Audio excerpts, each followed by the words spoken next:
Hello, ladies and gentlemen, and welcome back to the Steel City Sports Report, where we talk everything Steelers, Penguins, and Pirates. I am your host, Brady Vini, a little bit later than usual this evening, but we are live once again here on a beautiful Monday night, and hopefully it will be more beautiful once we see baseball start flying in the 2025 Home Run Derby. That is pretty much the main reason why we are live here tonight. In the back half of tonight's stream, we will stay on as starting at 8 o'clock, the Home Run Derby will commence with the Pittsburgh Pirates slugger O'Neal Cruz, one of the favorites to win the whole thing later this evening. Also, to begin the show here today, we will talk a little bit about some news in the Pittsburgh sports world.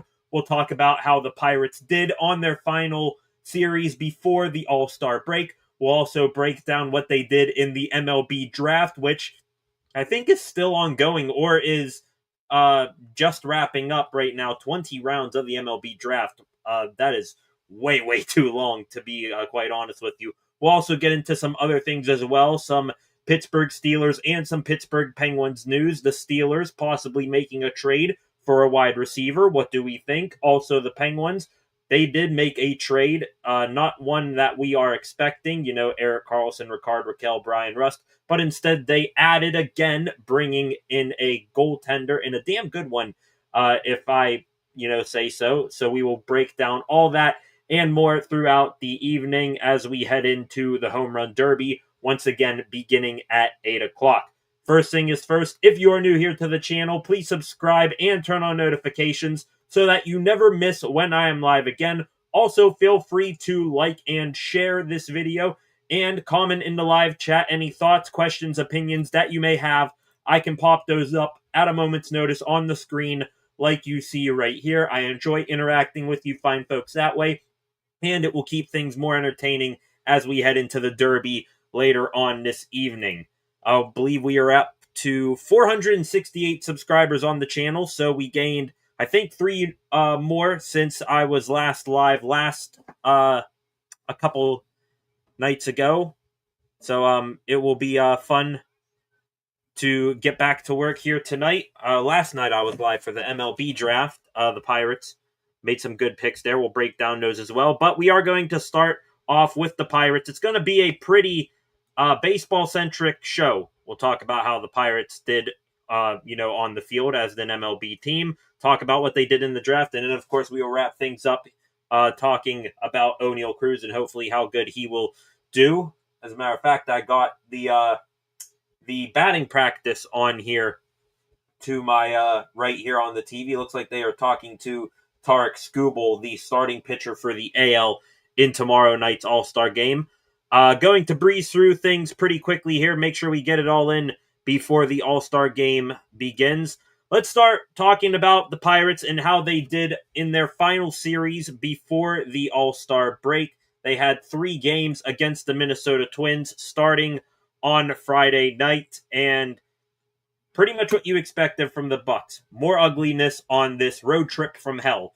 Paul Skeens pitched Friday night. He was going to go a short span. We knew that, so he could be fresh for the All-Star game. He went 5 innings, gave up 5 hits, 2 earned runs on a 2-run shot, struck out 6 and walked none. He also recorded his 300th strikeout of his career in only his 43rd start. He is the first Pirates pitcher and one of only 17 Major League pitchers all time to record at least 300 strikeouts in their first 43 big league starts. Congratulations to Paul on that. Unfortunately, that 2-run shot that he gave up in that ball game turned out that was all the Twins needed. I know, put on your shocked face there. The final score was 2-1. Skeens now 4-8 on the season with a 2.01 ERA.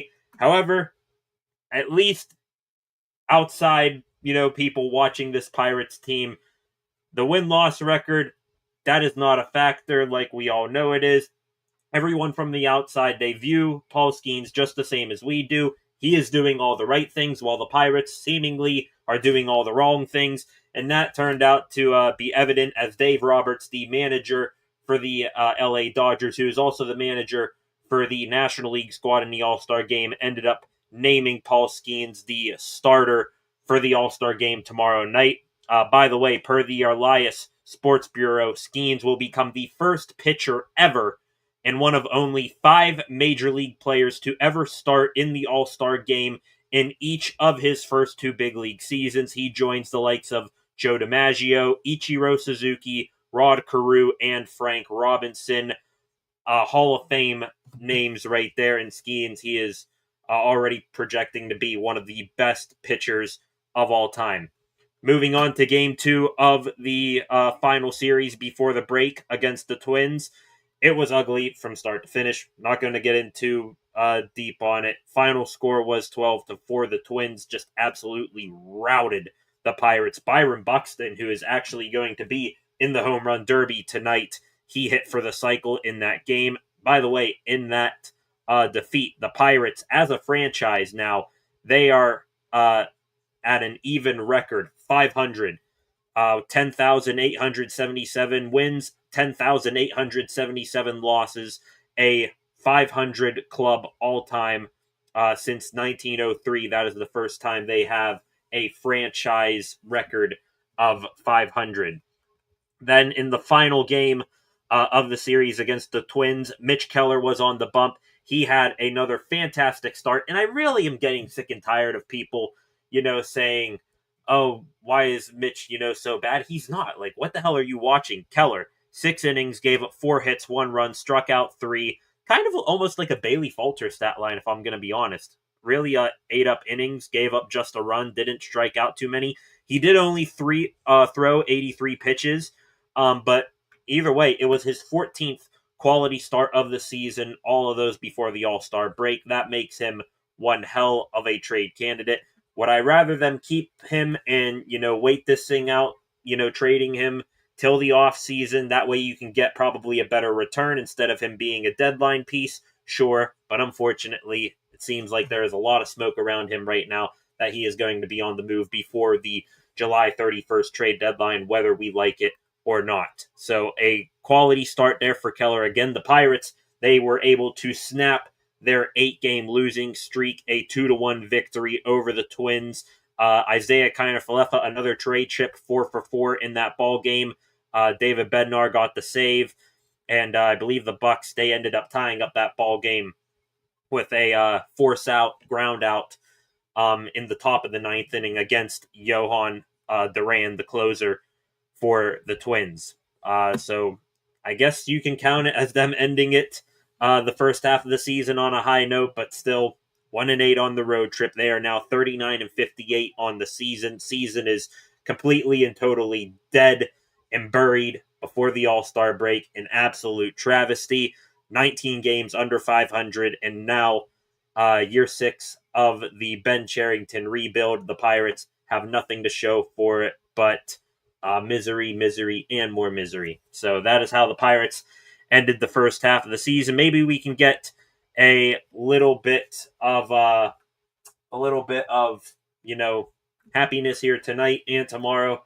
Hopefully O'Neal Cruz can win the Derby tonight. I think he's got a good chance of doing it. Probably an odds-on favorite in that regard. As a matter of fact, I know he's an odds-on favorite. I think he's tied with Cal Raleigh for the best odds to win this thing. And then Paul Skeens tomorrow night probably will pitch an inning. More on the batters he will be facing later on in the show. Now, we are going to stay with the Pirates here for a second. Again, a very Pirate-centric stream here tonight. The MLB draft, at least let me check here. Yes, it is officially in the books. So the MLB draft now completed. And the Pirates, I'll give Ben Cherington credit. It was a decent draft in my books. Let's start with last night. I was live last night for the first pick that the Pirates made. They picked 6th overall, and they ended up taking Seth Hernandez, a right-handed pitcher out of Corona High School in California. Heading into last night's first round, I originally wanted the Bucks to pick up a college bat that could, be in the big leagues sooner rather than later. I was looking at guys like Iva Arquette. I believe he was a shortstop, second baseman for the Oregon State, and Ike Irish. I believe, from Auburn. So I was looking for, a college bat, but this was a surprising fall to the Pirates at number 6, and I'm happy that they didn't pass up on it. Hernandez, 19 years old, 6'4", 190, currently committed to Vanderbilt. Even though he is a high schooler, he is one of the highly touted prospects for this class, and he has been, you know, projected as a top pick in this class for some time now, and he headlines the most star-studded prospect class to come out of Corona High School. Last year at Corona, Hernandez, an 0.39 ERA, 105 strikeouts to only 7 walks. Yes, 105 to 7 in 53 and a third innings pitched. Absolutely insane numbers right there. He was also the 2025 Gatorade National High School Player of the Year, following established big league pitchers and legends like Zach Greinke, Clayton Kershaw, and a pitcher who is off to a good start to his big league career, Mackenzie Gore, ace pitcher for the Washington Nationals.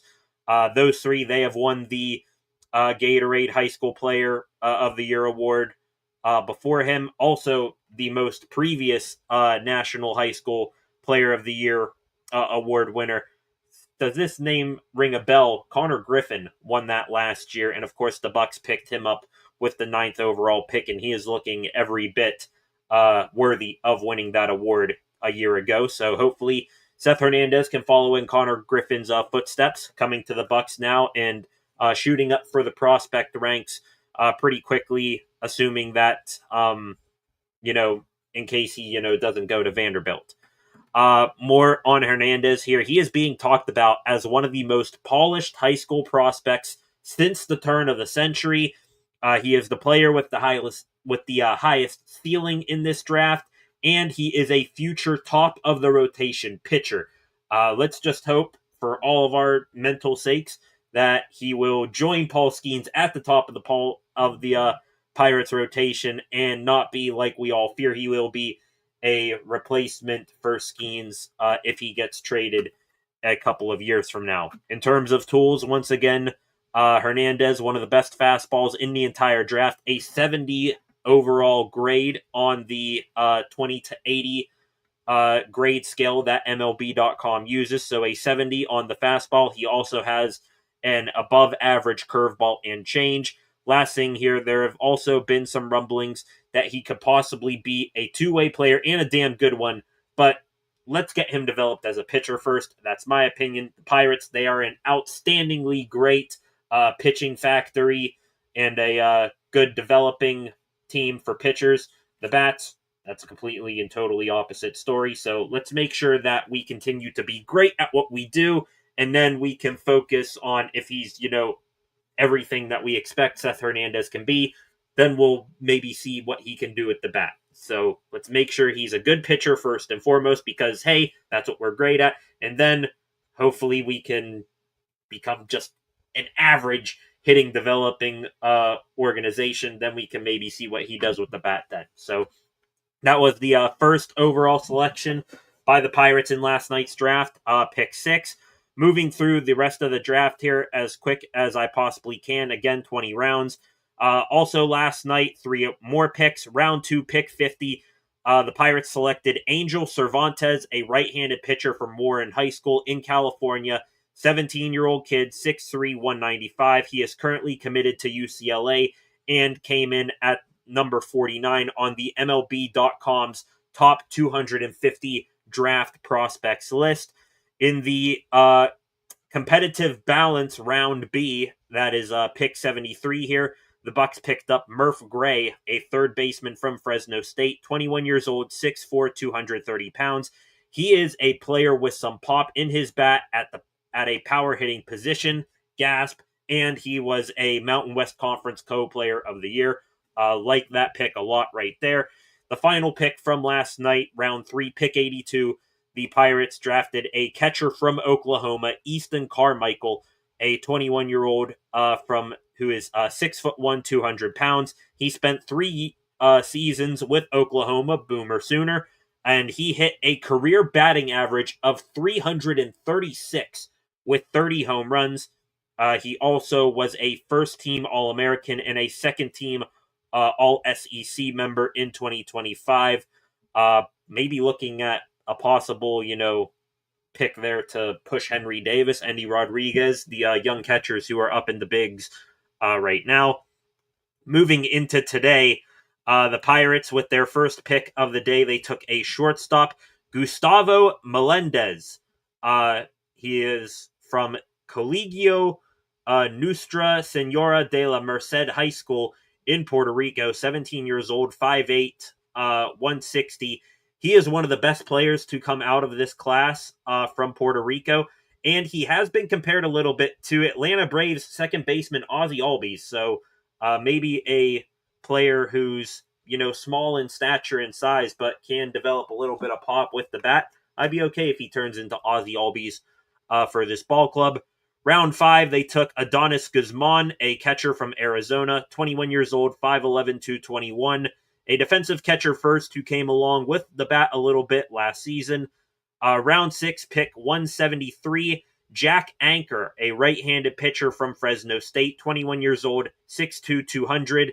He was a 2025 All-Mountain West Conference first-teamer, and he is, I'm sure, happy to be joining his Fresno State teammate Murph Gray in the Pirates organization. Round 7, third baseman from Arkansas, Brent Iredale was the selection, 22 years old, 6'3", 200. Number 177 prospect on MLB.com in this draft class, and power is his best trait, so he makes the second of power bat third baseman to go in the first 7 rounds to the Pirates. Round 8 here, Josh Tate, outfielder from Georgia Southern, 21 years old, 5'11", 178. A 2025 All-Sun Belt first-team selection, and he won the batting title in the Sun Belt Conference with a 362 batting average. So a good pickup there. Now here, round 9, pick 263. The Pirates select Jared Jones. Yes, same spelling and everything, just like the Jared Jones already with the Pirates. He is a first baseman from LSU. This is probably my favorite pick that the Pirates made today, and it scratched a massive itch of mine, and I'm sure a massive itch for all Pirates fans. He is 21 years old, pretty decent build to him, 6'4", 246. Gonna read off his resume here. He is a 2-time national champion with the LSU Tigers, including with Paul Skeens in 2023. He is a 2025 All-SEC second-team selection. And, gasp once again, he's a dude with monster power, one of the most powerful college players in this class, with both the bat and with his arm in the field at a power-dependent position. The Pirates, for the first time in forever, they seemingly will have the chance to develop a massive power-hitting first baseman, something we have not seen the likes of since, going back to Jared Jones more recently, even though he was here for like 2/3 of a season, Carlos Santana. So great to see that there in this pickup from Jared Jones. Jones, he also was prospect number 101 on MLB.com, and the Pirates finally snatched him up at pick 263, so a great investment there. Also, pitcher Jared Jones got a kick out of it, posting on X after the selection. 2 is better than 1, right? So good pickup there for the Pirates at number 9. Looking here, pick 10, and then I will take a quick breather here. Round 10 for the Pirates today, pick 293. They took Matt King, a shortstop from Arizona State, 21 years old. He's 5'9". He was an all-AAC first-teamer and could be used as a utility man. Really, you won't see a position set from him moving up through the big league ranks. Going to take a quick break here before I continue with the rest of the Pirates draft class here today. Let's go to the comments section. Freight Train, yo, I'm here for this home run derby. Come on, Cruz, give us something to cheer about. Yeah, indeed, we do need something. I'm 18 minutes behind in 2-time speed. See you in 22 minutes. Hey, I appreciate it, Freight Train, as always. Much love to you. Appreciate you going back and catching the whole stream. So, as always, thank you very, very much. For all of you in here right now, if you are new to the channel, please subscribe and turn on notifications so that you never miss when I'm live again. Also, feel free to like and share this stream and comment just like Freight Train just did right there. Moving on to the rest of the draft picks here, 10 more rounds the Pirates picked today. The draft just wrapped up a little bit ago. In round 11, with pick 323, the Pirates selected Dylan Palmer. He is a second baseman from Hofstra University in New York. Round 12, they took Cameron Kashock from Sanford University. He is a right-handed pitcher. Round 13, they took Dylan Mathiasen from Liberty University. He is a right-handed pitcher. Also, bit of a Pittsburgh tie with that pick. Mathiasen went to Montour High School in Pittsburgh, so I like that pick right there. Round 14, they took Connor Hamilton, a right-handed pitcher from Montgomery Bell Academy in Tennessee. Round 15, they took McLean Moody, a right-handed pitcher from Northside Senior High School in Arkansas. Round 16, they went to Henry Davis country, taking Eddie King Jr., an outfielder from Louisville. Round 17 here, they took Carter Gwost from Little Falls High School. He is an outfielder as well. Lefty batter and lefty thrower. Believe he's the first of that type of player that the Pirates took in this draft. Round 18, the Pirates took outfielder Cannon Reeder. Cannon Reeder. That's what we're going with here, from Oregon State. Round 19, they took right-handed pitcher Brandon Kane from Oklahoma. And then the final pick for the Pirates in the 2025 MLB draft with pick 593 in round 20, they took left-handed pitcher Nick Frusco from Miller Place High School in New York. He is prospect number 249 out of 250 on MLB.com's prospect list. So ending things on a high note with a top 50 prospect there. Again, I will say, I'll take it. It was a decent draft for Ben Cherington and company, and I can't believe I'm saying that because he has been very, very hit or miss in his drafts as Pirates general manager. But from what I see here, more pitchers were taken than position players in this draft. So they took a ton of pitchers, building on what they're already good at, developing pitchers.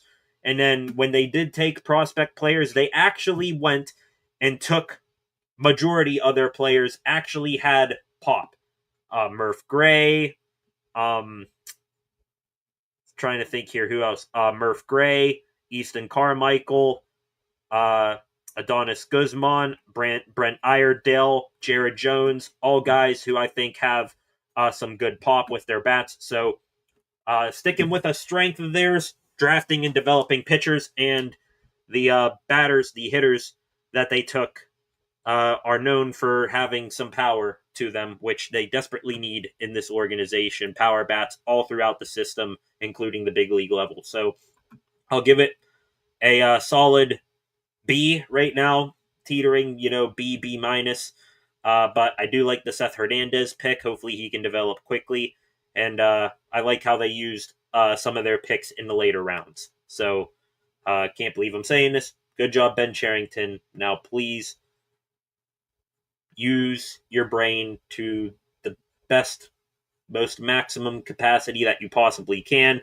You didn't screw up the draft.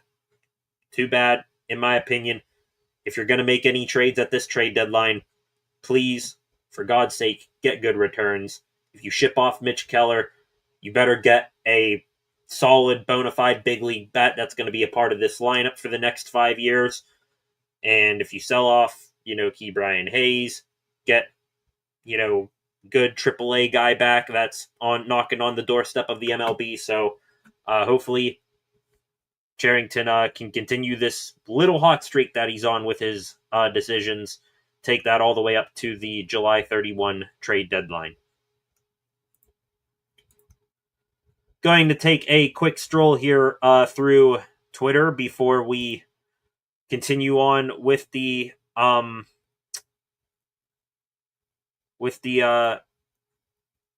news that we are covering before the All-Star game begins. The Home Run Derby begins. Now 29 minutes away from there. Looking here, Pirates farm system here, according to Baseball America, now that we are done talking about the draft. The Pirates farm system has some momentum. Connor Griffin, soon to be the number one prospect in all of baseball. Seth Hernandez, ranked number 2 on Baseball America's big board for the draft. And Edward Florentino with the Greensboro Grasshoppers. He is surging down in Florida. So good things coming here, hopefully, for the Pirates.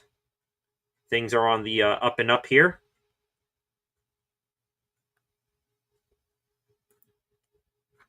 Looking here, just seeing a ton of the other reporters for the Pirates going through the draft picks here today. They have given good insight. Thank you to Alex Stumpf, Anthony Murphy, I believe, as well. They've been the two Pirate reporters I've been following the most, so thank you to them. Okay, moving along now with the Pittsburgh sports news. Let's talk about the Pittsburgh Penguins here for a minute. They made a trade recently. I believe this was yesterday they made this trade. They did not make the trade that we all expect will be eventually coming. More like trades, possibly shipping off Rickard Rakell, Brian Rust, and probably first and foremost Erik Karlsson. Instead, they made an addition yesterday. They acquired goaltender Arthur Shilovs, I hope I'm pronouncing that correctly, from the Vancouver Canucks in exchange for forward Chase Stillman. He is a prospect down in the AHL, and a 2027 fourth-round pick.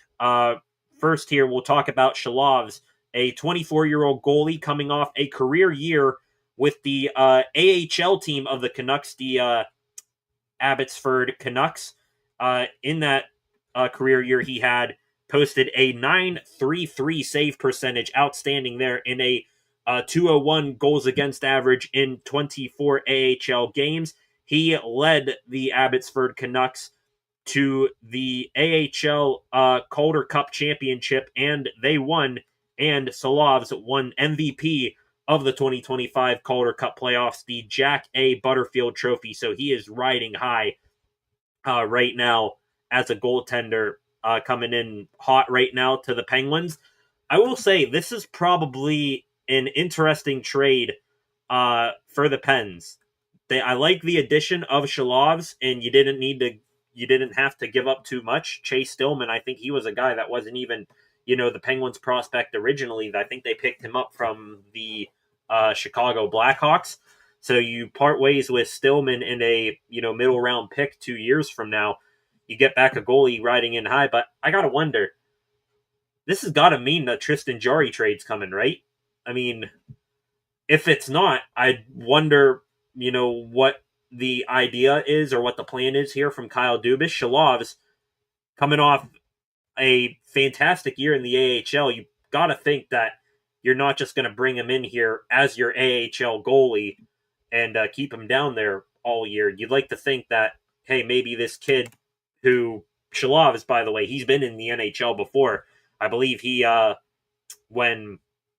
remember if it was Jacob Markstrom or Thatcher Demko got injured for the Canucks 2 years ago in the playoffs. He came in, and I believe he took the Canucks all the way to Game 7 with the Nashville Predators, I believe. So he does have a valuable experience in the NHL, including in the playoffs.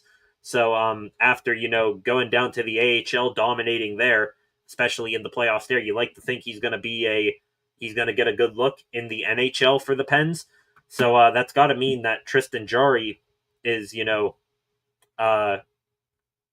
probably, a trade for him is in the works, because I don't see you bringing in Shilovs and keeping Jarry, because that is going to block the two solid AHL goaltending prospects that you currently have in Yoel Blomqvist and Sergei Miroshov. So interested to see how things go there. I like the addition. If you can get Tristan Jarry off the books in the meantime, I will like that a ton. As a matter of fact, Jeff Merrick, NHL Insider, I believe this was Saturday, he actually is kind of confirming this. The Edmonton Oilers, they're searching for a goalie. They missed out on John Gibson, goaltender for the Anaheim Ducks, who is, I think, the top goalie available, both free agency and trade. And they're right now still stuck with their two goaltenders that have failed them in back-to-back years in Stanley Cup Finals, in Stuart Skinner and Calvin Pickard. And Merrick said, quote, I've wondered about someone like Tristan Jarry. It would certainly take some retention on the Pittsburgh side of things. Hey, Pens are rebuilding. If you got to eat a couple million on Jarry's contract to send him off to Edmonton, where he'll probably give them the same result, I'll take it. So look out for Tristan Jarry to be on the move now, ladies and gentlemen. Probably just as much, or just as likely, I should say, as the current big three available for the Pens: Carlson, Raquel, and Rust. But anyways, one final time. Welcome to Pittsburgh, Arturs Silovs. Arturs. That's his first name, and then Silovs, Silovs. Hopefully pronouncing that correctly. Going to move into the more Pittsburgh news segment of the program now. I'm going to start with some Pittsburgh Steelers news. We'll start with the Steelers, then mix in some Penguins, and then we will get back into some baseball talk as we head into the Home Run Derby here. Now just a little over 20 minutes away. So I get my TV switched over here. Beginning here with the Steelers. Do we all remember when George Pickens backed out on that kids camp he was supposed to be a part of last minute? We knew that then Pat Freiermuth was going to be taking over for that, and also there were going to be some other Pittsburgh Steelers as well, possibly joining in on the festivities. Alex Highsmith now, he has been confirmed as a co-host with Pat Freiermuth, so he's not just going to go there as a side attraction to Freiermuth. They are going to co-host this together. Two outstanding guys. Good for them stepping up in this manner. The camp is scheduled for July 20th, so coming up here next weekend. Also talking about some other Steelers players here. Aaron Rodgers, I believe he is out at Lake Geneva right now. There is a celebrity golf outing going on there. Rodgers already made headlines out there calling out a forget what's the term he used, a autograph hound. Some dude there with an Aaron Rodgers jersey amongst the kids, trying to get it signed. Rodgers called him out, didn't sign what he had to offer, because you knew, most likely when you have an adult trying to get an autograph amongst kids, he's going to flip that on eBay for a couple quick bucks. Rodgers, again, in the news here a couple days ago, I believe this was Saturday. Rodgers, I guess, having fun with one of the kids right there. One of the kids saying, "You almost hit me, Aaron Rodgers." I guess Aaron might have, gotten a little bit too close with a drive he had. And Rodgers' response, almost doesn't count. Good thing the kid didn't get hit. But my opinion here, I don't know. I'm not thinking that this kid was, trying to, get under Aaron's skin and make something of it. But also, I mean, kid, your parents are there as well. You're at a golf event, and if you're standing, too close to where too close to the direction where the golfer is hitting, you might want to, expect that a ball could be flying near you. More Pittsburgh Steelers news here. An interesting development today, this 9 hours ago from Adam Schefter. And this does, I guess, relate to us Pittsburgh Steelers fans. The San Francisco 49ers, their wide receiver, Jawan Jennings, I believe he is their current WR2. He is currently scheduled to make $7.5 million this season in the final year of his deal. And he apparently wants a new contract or to be traded per sources from Adam Schefter. The 49ers, they extended Jennings' deal last year, but that does not change how he feels about this year. So Jawan Jennings looking for a new contract or a trade. Could the Pittsburgh Steelers possibly, call up the San Francisco 49ers and say, hey, we talked pretty much around this same time last season. We all remember and still have scars from the whole Brandon Ayuk saga. How about this time, instead of, having your guy just use us as leverage against you, let's actually, work out a deal here. Omar Khan, John Lynch, I'm sure they keep each other's phone numbers in the favorites category. So maybe the Steelers see this. They're still looking for a wide receiver too, even though some insiders have speculated that in light of recent trades, shipping off Minkah Fitzpatrick, bringing back Jalen Ramsey and Jonnu Smith, the Steelers are more likely to add another safety than they are a wide receiver too. But hey, Jawan Jennings is available. If you can maybe, slide a middle round pick. I know that the Steelers, and for good reason, are pretty. They have cold feet on moving away from draft picks heading into next year's quarterback heavy draft.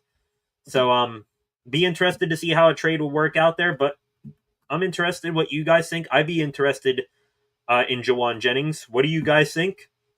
Let me know in the comments below. Another news story here. This not so related to the Steelers, but it is related to one of their division rivals. Back during the draft, I wanted the Steelers to take a running back high in the draft. I had my top 5 running backs. Of course, number 1 was Ashton Genty, who went, 6th overall to the Raiders. You had Omarion Hampton from North Carolina. He went to the Chargers in the first round. Caleb Johnson, he was in my top 5. Thank goodness the Steelers got him. I think he is going to be an absolute stud on this team and in this Arthur Smith offense. The other 2 running backs that I had in my top 5, Travion Henderson and Quinshon Judkins, the duo that helped lead Ohio State to the national championship. Well, kind of a good thing that the Steelers ended up passing on one of those 2 running backs, as I think this was on Friday or Saturday, I am not sure. Quinshon Judkins, rookie running back for the Browns, he was arrested on domestic violence and battery charges in Fort Lauderdale, Florida, on Saturday. That there from Adam Schefter. According to the police report, or the arrest report here, this is via Tom Pelissero. Judkins' accuser said that he punched her with a closed fist in the Chip Lynn area and later struck her in the left arm while they were in the car leaving an airport in Fort Lauderdale. So Judkins, he was still in jail as of Saturday night and was scheduled, I guess, to have his initial court appearance Sunday, according to court records. Don't know. I assume that went on. Don't know if it was or what came about that, but yeah. How about the Browns? Hope everything goes well. Everything gets sorted out and everyone moves forward as better people from this whole scenario. But yikes, the Browns running back, rookie running back, I should say, probably their RB1 if I had to assume, in trouble with the law already. Gotta wonder if the NFLPA, Players Association, not the NFLPA, whatever department in the NFL addresses, player conduct, if anything will come about this, and if it'll affect maybe if he gets a suspension, and if the Steelers will see him in their first matchup later this year. Last thing here for extra Pittsburgh Steelers news here today. One more tease just came out, of course, coming up here 7 days from now, the Steelers, I assume, are going to be releasing their new alternate jerseys for this year. We saw one tease of it last week when they had some sort of graphic. I think they were in a steel mill and it said something like defined by tradition, if I had to guess. Well, they dropped another one here just an hour ago in an aerial shot of the Art Rooney senior statue, the Chief, outside Acrisure Stadium. And it says defined by legacy, and it has the date, of course, a week from now, 7/21/25. So anxious. We'll see what the Steelers alternate uniforms are going to be. I do have a theory. See right behind me here is the old yellow helmet that the Steelers used to wear. I think I have a good feeling that they are going to go back to their alternates that they wore back in the 2010s, and I guess at portions in the early, or I guess they wore in the 2000s and in the early 2010s. The yellow helmets with the black sort of like color rush jerseys and then white pants. I would dig it, if that ends up being the case. So I guess we'll find out here coming up on the 21st, unless it's for some reason, strange reason, a swerve, and they announce a TJ Watt extension on that day, which would be kind of insane. But we all know that that's still quite a ways away. Moving now into some extra Pittsburgh Penguins news, as we are now 13 minutes away from the home run derby. Big announcement today from the NHL. The Penguins, once again, are going to be kicking off the NHL season in a part of a triple header on ESPN and Sportsnet. They, on 8 p.m., or at least that's the alleged time right now, an interesting matchup right out of the gate, and I'll probably be live for it. 8 o'clock, assuming that that's the time, October 7th, the Dan Muse-led Pittsburgh Penguins, they're going up to New York, but it's not going to be against the Islanders. Nope, right off the bat, facing their old two-time Stanley Cup champion winning head coach, Mike Sullivan, and the New York Rangers. What an outstanding matchup on opening night. Penguins probably going to get their asses kicked, but maybe they, give a good game here, playing first game under the new head coach against their old head coach. Storylines galore there. Outstanding start. The rest of the schedule for the entire league will be coming out here on Wednesday at 1 p.m., so we will check that out then. The other two games, if you're interested, on opening night in the NHL, the Florida Panthers, they will have their banner night and their home opener against the Chicago Blackhawks. I assume that's going to be a 5 p.m. start on that day, October 7th. And then after the Penguins game, they are sandwiched a 10:30 game out west. The Colorado Avalanche kick off their season in LA against the Kings. So good matchups there. Interesting matchup right out of the gate. I love it. The Penguins in a rebuild stage with their new head coach, Dan Muse, going against the New York Rangers, who are looking to go all in and get back to the playoffs and get back to contending for the Stanley Cup with the Pens' old head coach, Mike Sullivan. You love to see it. Speaking of news and announcements, today the Penguins, they announced that they have officially accepted their invite to the 2025 Prospects Challenge. For those of you who don't know what that is, that takes place coming up on September 11th through the 15th at Lecom Harbor Center up in Buffalo. The Sabres, Devils, Blue Jackets, Bruins, and Penguins, all 5 of those teams, they send their best prospects up to Buffalo, and they have a nice tournament up there. Think of the Pens, they might have a good shot at making some noise here. Obviously, rebuilding, bringing in a ton of high-profile young prospects. We'll be interested to see how they do in that prospect challenge. Their current schedule, as it is right now, I said that tournament will take place the 11th through the 15th of September. September 12th, the Pens will play the Bruins. September 14th, the Blue Jackets, and then September 15th, the host Buffalo Sabres. So I believe those games will be streamed on the Pens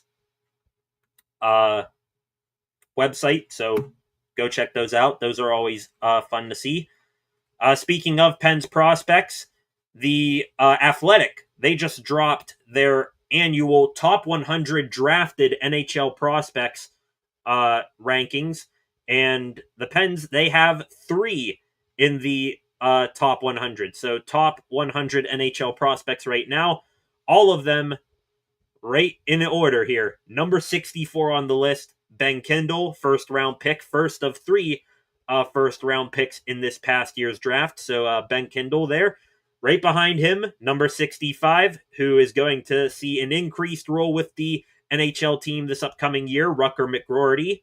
And then number 66, good number there, by the way, the Penguins' top defensive prospect right now, who could be in the NHL, whether he makes it right out of camp or if he comes up at some point later on in the year, Harrison Brunick, the 66th top prospect in the NHL. So 64, 65, 66 in the Athletics top 100 NHL prospects, Kindle, McGroarty, and Brunick. Some extra news here for the Pittsburgh Penguins. This one just a couple of days ago, I believe this was on Friday, from Chris Johnston, NHL insider for The Athletic, by the way. Erik Karlsson, he is willing to be moved, but Pittsburgh does view him rightly as an asset, more of an asset the closer he is to the end of his deal. It becomes a pretty movable object.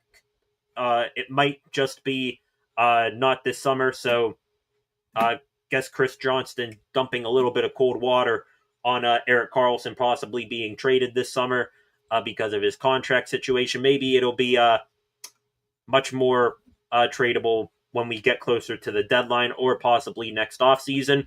Either way, I come to think of this, this same thing, what I'm about to say about Erik Karlsson, I guess the same kind of goes for Tristan Jarry. Would you like to get rid of them, get something back for them, and get their contracts off the books? Yes, yes, yes. But also, you're tanking for the first overall pick. Would it be the worst thing in the world to keep those two on the roster for, most of this year, if not the entire year? Jarry, we've seen the best and ugly of him. He's going to, give this team a good shot to, lose a lot and get the first overall pick. And also Karlsson, since he came over here, he has been a shell, quite honestly, of his former self, if that. And he makes, on more than, often occasion, bone-headed, bone-crushing mistakes that cost the Penguins games. That wouldn't be the worst thing either. So, Karlsson stays or goes, kind of like Tristan Jarry. I'll be cool with it. Moving from one defenseman on the Penguins back end here to another, the NHL yesterday dropping a highlight workout video of Chris Letang. He is looking absolutely jacked, which, by the way, when doesn't he? He is one of the most fit, athletic, well-conditioned players that I've ever seen in the NHL, not just playing for the Penguins. But reason why this looks very good here, seeing Tanger working out, seemingly healthy. We remember late last year he had heart surgery and I think missed the rest of the season. So it's great to see him healthy here, and hopefully he'll be back and better than ever with the Penguins next season. Speaking of Penguins who seemingly look happy and healthy, Evgeny Malkin right now, he is back over in Russia. The Russian NHL and KHL charity game is going on right now. And of course, Gino is over there for that. That took place last night in Moscow. All revenue that was made, I think I see here, $30,000 will be going to children with disabilities over there in Russia. I'm not sure. Wait, is that 30,000? No, if that check is right, $30 million were raised. So hell yeah, Gino. Thank you for all the you did. Seeing some pictures here, you had Gino there, Mikhail Sergachev, Vladislav Gavrikov on a fresh contract, Matvey Michkov, young budding star for the Flyers. So good on Gino over there helping raise some money for some kids. Last thing here, last bit of news for the Pittsburgh Penguins, extra news that has happened over the weekend. This one actually came today. The Pens once again losing a member of their coaching staff in their organization. Wheeling Nailers head coach Derek Army, the Penguins ECHL minor league affiliate, he has taken up a new position. He is now an assistant coach with the Colorado Eagles in the AHL. If that team rings a bell, just last week, Mark Letestu, former Pittsburgh Penguins forward, became head coach for the Eagles. So now the Nailers head coach, Derek Army, is on his way out to Colorado. Good luck to him. A 153, 137, and 19 coaching record over 5 seasons with the Nailers. Good luck to him. Also, by the way, the Penguins here, they just dropped a quote on Army leaving. The Penguins organization would like to congratulate Derek on the next step of his career and thank him for all his contributions over the last 5 seasons in Wheeling. Derek did a tremendous job in helping to create a winning culture while consistently preparing talent for the next level, and we wish him all the best with the Colorado Avalanche. Congratulations to Derek Army and his new position out with Mark Letestu in Colorado. All right, ladies and gentlemen, we are getting closer to the Home Run Derby, now just 3 minutes away. As a matter of fact, before I continue here, going to switch out my earbuds here so I can actually hear the TV here to my right. There you go. Hope you all can still hear me. I'm going to do one thing here. See if I can switch over. There we go. Oop, there we go. Now I think I got the audio all figured out. Hope you can still hear me. O'Neill Cruz here, they are making Derby predictions, these insiders. Eduardo Perez picking O'Neill Cruz. He and Cal Raleigh at plus 250 to win tonight's Derby. Todd Frazier in the middle, former big leaguer, picking probably the least shocking dark horse in tonight's Derby, Byron Buxton, who just hit for the cycle, like I said earlier, against the Pirates. He is plus 650 to win this. Don't be shocked if he ends up going deep into tonight's showdown. I do have some extra Pittsburgh Pirates news, but I think we're just going to vent here and take things up to the Home Run Derby. I will get into that extra Pittsburgh Pirates news when the Derby begins. First off, 5 of you in here right now. If you are new here to the channel, please like and share and comment in the live chat just like Freight Train has done. I'll get to your comments here in 1 second, Freight Train. Also, subscribe to the channel and turn on notifications if you are new here, up to 468 subscribers on the channel. So I appreciate each and every one of you beautiful people who have subscribed up to this point. Back to the comments section here, Freight Train. I think you're all caught up right now. Had a customer down here that was sending his kid to the Pickens camp, and one of Pickens' job, he no longer was going because his favorite receiver was Pickens. Damn. That sucks. I mean, I get it.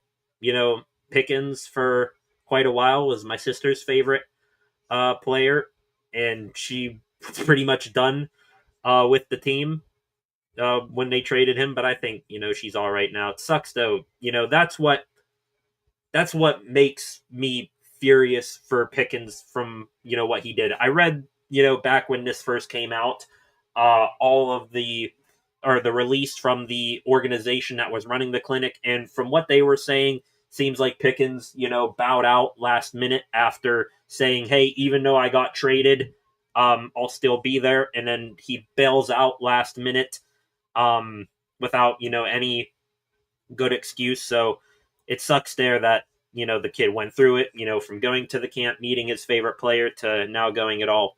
That sucks. Dude, the Browns always, Browns, guarantees in life, death, taxes, and the Browns being the Browns. Absolutely. I believe that's the second year in a row that that their second round pick got arrested before the season. I forget who was their second round pick next year or last year.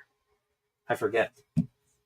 Now we got the hype up video going here for the home run derby.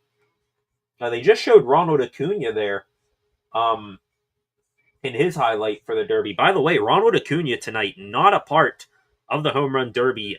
He bailed out, I believe, just yesterday or a couple of days ago. Matt Olson, first baseman for the Braves, on short notice here. He's going to take over for his teammate Acuna. I'm live finally. Welcome back, Freight Train. Live as always. The home run derby about to get underway. Tonight's competitors, if you do not know yet already, Matt Olson, Brent Rooker, Jazz Chisholm, right here. Hang on, I'm going to go here back to the MLB here and get the home run derby pulled up. Get that all set up. Maybe I'll share the screen if it'll allow me here.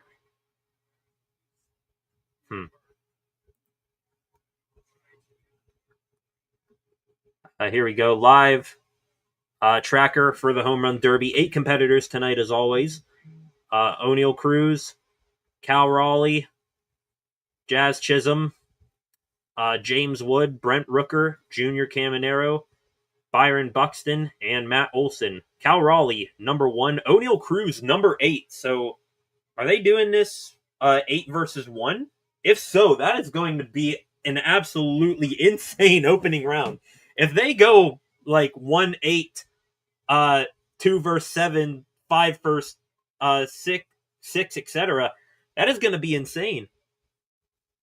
Or 3 versus 6, 5 versus 4. If we get Cruz and Raleigh right off the gate, which I assume they're going to go here off of, home run totals. O'Neal Cruz tonight, he has the least amount of home runs of all participants. There we go. Pat McAfee. Pittsburgh represented in more ways than one here tonight, ladies and gentlemen. Plum native Pat McAfee introducing the crowd here today. Also, Ty Schmidt there, his companion from the Pat McAfee show. And cool here, we got, instead of the participants just walking up onto stage here, James Wood just came up from a platform. They got a big stage there on the field. He's wearing number 44 for the ball game tomorrow night.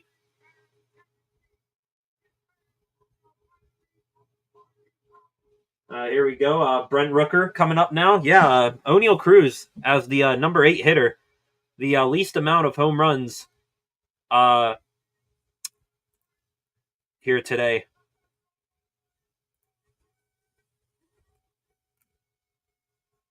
See if I can get any more information popped up here. Cal Raleigh coming into the derby tonight, 38 home runs.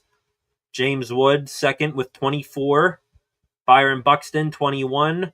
Cruz 16. Junior Caminero 23. Brent Rooker 20. Jazz Chisholm 17. And Matt Olson 17, filling in for Ronald Acuna. I believe Acuna has 11. But, of course, he missed the start of the season. So, let's see.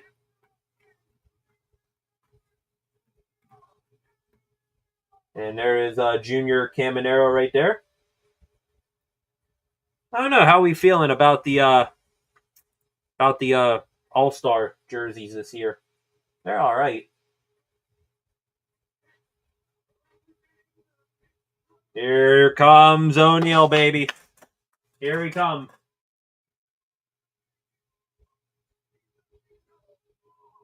The Velo God, as McAfee says.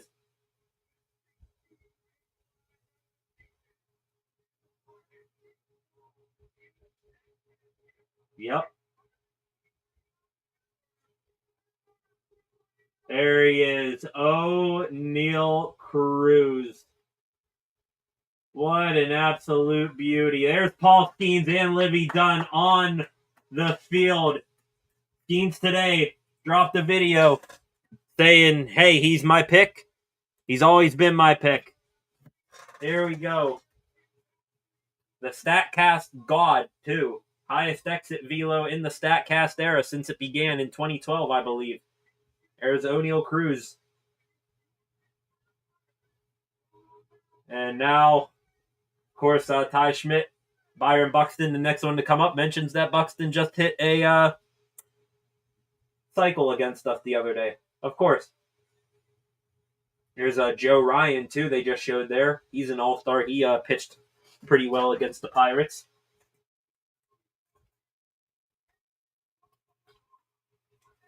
Here comes Jazz Chisholm. You like Jazz? Here comes Chisholm. Back to the comment here real quick. 10 out of 10, fine. Yeah, I mean, hard to argue. I mean, just statistically, what GQ model, Sports Illustrated model, one of the, most followed influencers on the planet right now. By the way, saw her in person last year at a ball game. Me and my family ran into her on the way out of the stadium. My sister got to meet Livy. Yeah, she is a nice person, beautiful person with beautiful personality. We'll say that. Nice person. Not, somebody put on a nice face for the camera girl. So, yeah. Agree 100% Freight Train. But that the new Verlander, Kate Upton scenario, Skeens and Livy? There's Big Dumper, Kyle Raleigh. Handful of Seattle Mariners representing. Kyle Raleigh, by the way, in that series against the Pirates, he continued to rake. Was hit 2 home runs. I believe both of them off Bailey Falter. One of them, I think, was his longest of the year. And here comes the hometown guy, Matt Olson.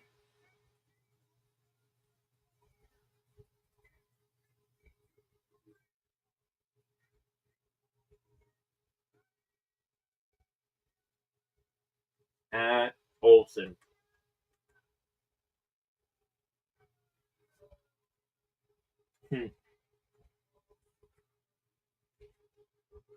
Matt Olson getting a hometown pop right there. Let me go here. Just do this here. X out of that. X out of that. See, let me pop this up here. So this right here is what I'm going to be looking at for some of the program here. See if we can keep up with it. There's the home run derby field right here. Looks like round 1. They got James Wood up right here, so it looks like we might be starting with 2 versus 7 here. Dimensions here, 400 to dead center. This right here, I'm circling it with my mouse. That is going to be favoring O'Neal Cruz if he's going to go deep here tonight. 325 down the right field line. If he just pulls everything and sneaks it inside the foul pole, he might hit like a record amount of home runs here tonight. That's why I wonder, Cal Raleigh's a switch hitter here. Wonder how he's going to do. Is he going to bat righty or lefty? Switch hitter? Don't know. So the righties, or the lefties here, have an advantage. You got Cruz and Olsen as the 2, and James Wood here. They're the lefties.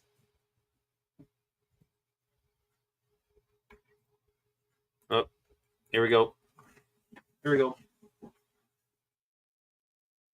Who's singing the national anthem here?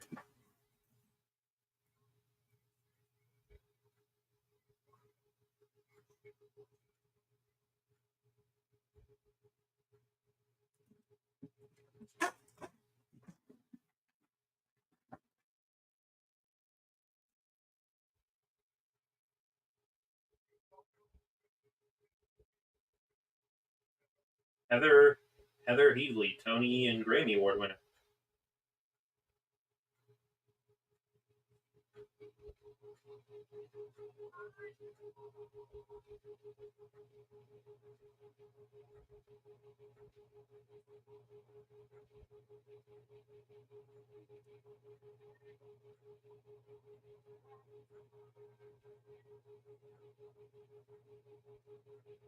I will say 6 stage that they're all standing on.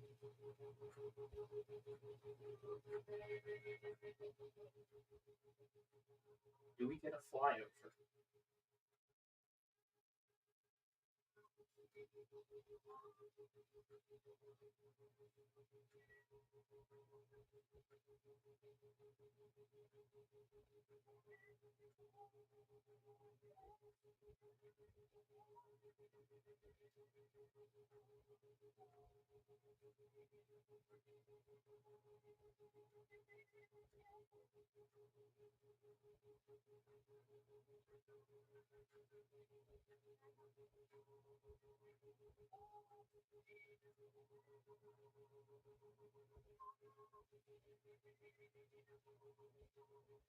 I didn't realize how tall Matt Olson was until I just saw him standing next to O'Neill. Oh, here we go. Looks like we got an F-22. F-22, maybe an F-35 or something. And then a C-130. At least I think I know those planes. I do try to be at least a little bit educated in something. Here we go. Let's play ball, boys. Paul needs to avoid that woman. I mean, he might not, I will say this. Paul, he's on a rookie contract right now, so we're probably going to be waiting here maybe another year or two till he gets that big payday. And then it's, hey, cha-ching time, it's ring time. So give Paul maybe another, 2 years until he gets traded and then, gets paid. Then Livy will get the ring. We'll say that. Okay, so we are almost ready to get underway here for the home run derby. By the way, something I noticed there, I always find hilarious for this, how there's like no worry whatsoever of these batters fouling off anything. So you got like luxury couches and chairs and stuff lined up all the way like in front of the dugouts. That's absolutely hilarious to me. Okay, so they went to commercial break. I assume it's probably going to be, if I had to guess, another 10 minutes or so, 15 minutes, something like that, until they get that stage off, and finally we get ready to start hitting some balls here. So, going to continue on here real quick with some extra of the Pittsburgh sports news. Let's go back to the Pirates here. I said I was going to talk about them. This was on Saturday, I believe. The National League and American League top prospects for each league, they had the futures game at this ballpark in Atlanta, and I believe Esmeralyn Valdez and Connor Griffin were there representing the Bucks. Valdez having a hell of a season. He went hitless and one at bat, but Connor Griffin, I believe he had 3 at bats, was 1 for 2, had an infield swinging single, but how he did was completely irrelevant because on a day where the Bucks got blown out by the Minnesota Twins, that day could have gotten a whole hell of a lot worse because Griffin got drilled right here in the arm with a 97-mile-an-hour sinker. Looked bad initially. Dropped the bat immediately, was clutching at his wrist. Of course, precautionary reasons. He was removed from the game right away.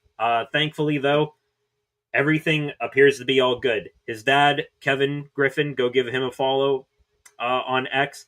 He tweeted out not too long afterwards, all good. The broadcast said, great news. Connor Griffin returned to the dugout after getting hit. That was good. Griffin himself said that he was all good and that he could have, stayed in the game, but hey, they had to take him out to protect him. So all is good on that front. Ben Cherington yesterday, though, did say that the team, the organization, will have Griffin in Pittsburgh just to get his wrist check out, make sure everything is all right, take every, minute precautionary step, which, hey, I agree with. So good news, Connor Griffin, not going to miss any time. He'll go back down to Greensboro, if I had to guess, and hopefully continue this hot streak. But thank goodness his wrist did not, get any injuries there, because that would have probably been the worst thing. It's kind of hard to say, after your team gets blown out 12-4, in a ball game, that things could get worse in the day. But if your top hitting prospect goes down in a technically prospect all-star game, would have completely and totally sucked. Back here, the game, or the broadcast now back on here for the Home Run Derby.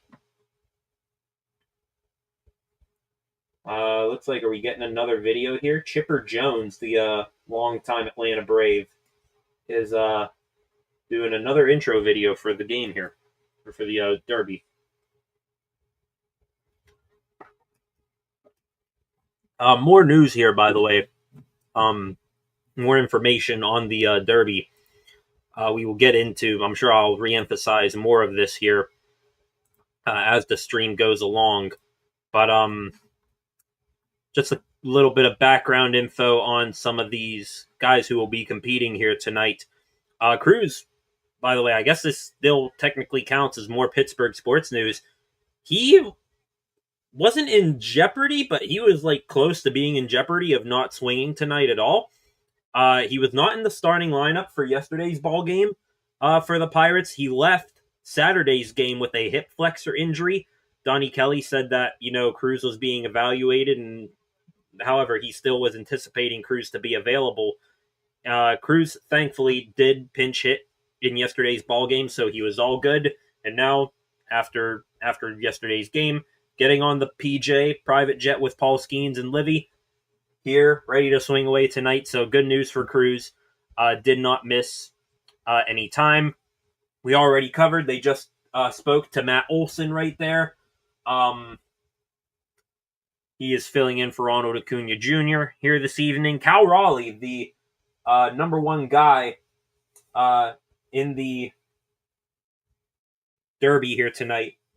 38 home runs on the season for him. He today just committed. He is going to play for Team USA in the World Baseball Classic next year. So USA, after a handful of years ago losing to Shohei Ohtani and Team Japan in the World Baseball Classic, also USA, they're going to go up against, I'm sure, a bunch of Dominican teams that will be tough to go against. They are loading up, hunting for bear. I believe they got Skeens right now as their top pitcher. Aaron Judge is the team captain. I think Bobby Witt's going for Team USA. And now Cal Raleigh on top of it. Hell of a decent lineup that the USA is setting up for here in 2026. Looks like James Wood is going to be the first to go here in the Derby. Young budding star for the Washington Nationals. Really the not the young budding star that you would expect to come from the Nationals. They got Dylan Cruz, who went second overall behind Paul Skeens in the draft 2 years ago. Cruz is having a little bit of a tough time adapting to the MLB. But James Wood here, he is going to get us started here today. And we are off and running 3-minute rounds here, at least in the first round. Not sure if that will be the case throughout the entire Derby here. There's his first one here, 2 minutes and 40 seconds in. James Wood with home run counter number one. Going to try my best here to keep, focused. They got a split camera here, following where the ball is going. Wood now, 2 minutes and 20 seconds. He's still at one home run. Now he's going to get a second one here. Hit a couple short, hit a couple foul. Hit that one out. So 2 home runs now here. He's got to pick up the pace here. Make things easier. Home run number 2, 486 feet, 111 miles an hour. That one there, right down the right field line, and that landed on whatever on the top of whatever building is out there. Holy. By the way, I will say there are kids out there in the outfield. Looks like their ages are pretty, varying. I gotta say, they're out there with just their glove and a ball cap. I would be quite worried when O'Neal Cruz steps up and all those kids are in, right field. You're talking about a dude who, on average will smoke it 115 plus miles an hour off the bat. One kid got drilled in the face last year. I don't mean to be grim here, but I think a kid got hit last year. Keep your head on a swivel at all times. If O'Neal Cruz hits one like 500 feet over your head, please do not admire it. Just keep your focus on him because the ball is going to be coming at you fast. James Wood here, he just took his first timeout. So 3-minute rounds in each batter. They have a timeout per at-bat. And they usually take it, around the halfway mark. 1 minute, 27 seconds remaining here for James Wood.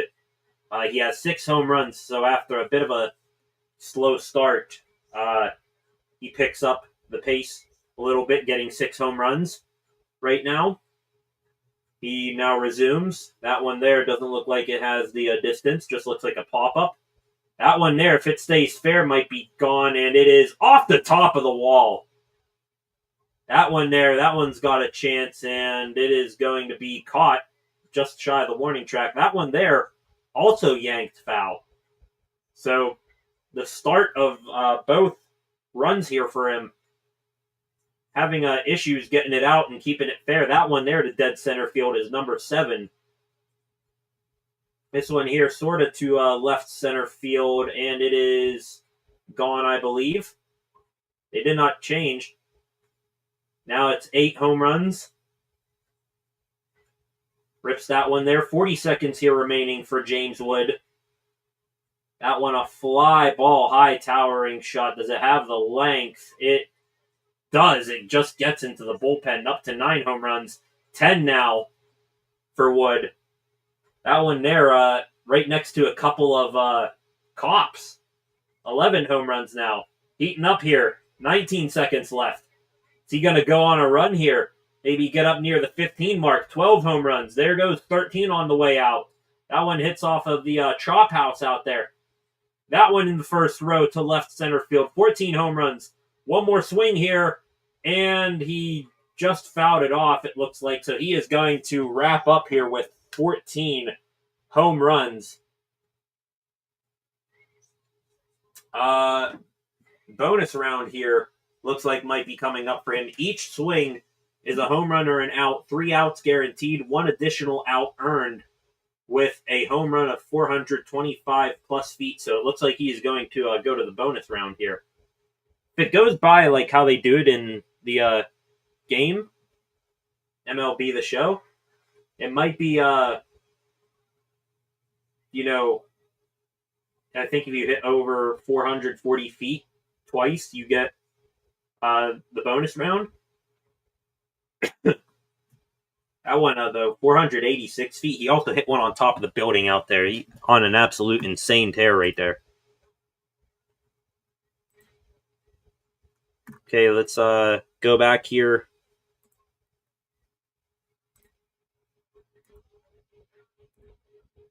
Can't tell if Pat McAfee is on commentary or not. So there's the home run total for James Wood.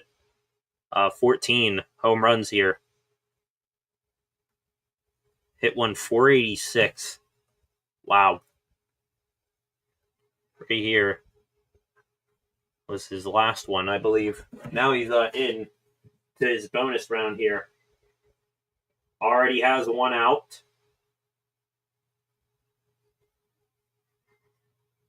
Takes that pitch.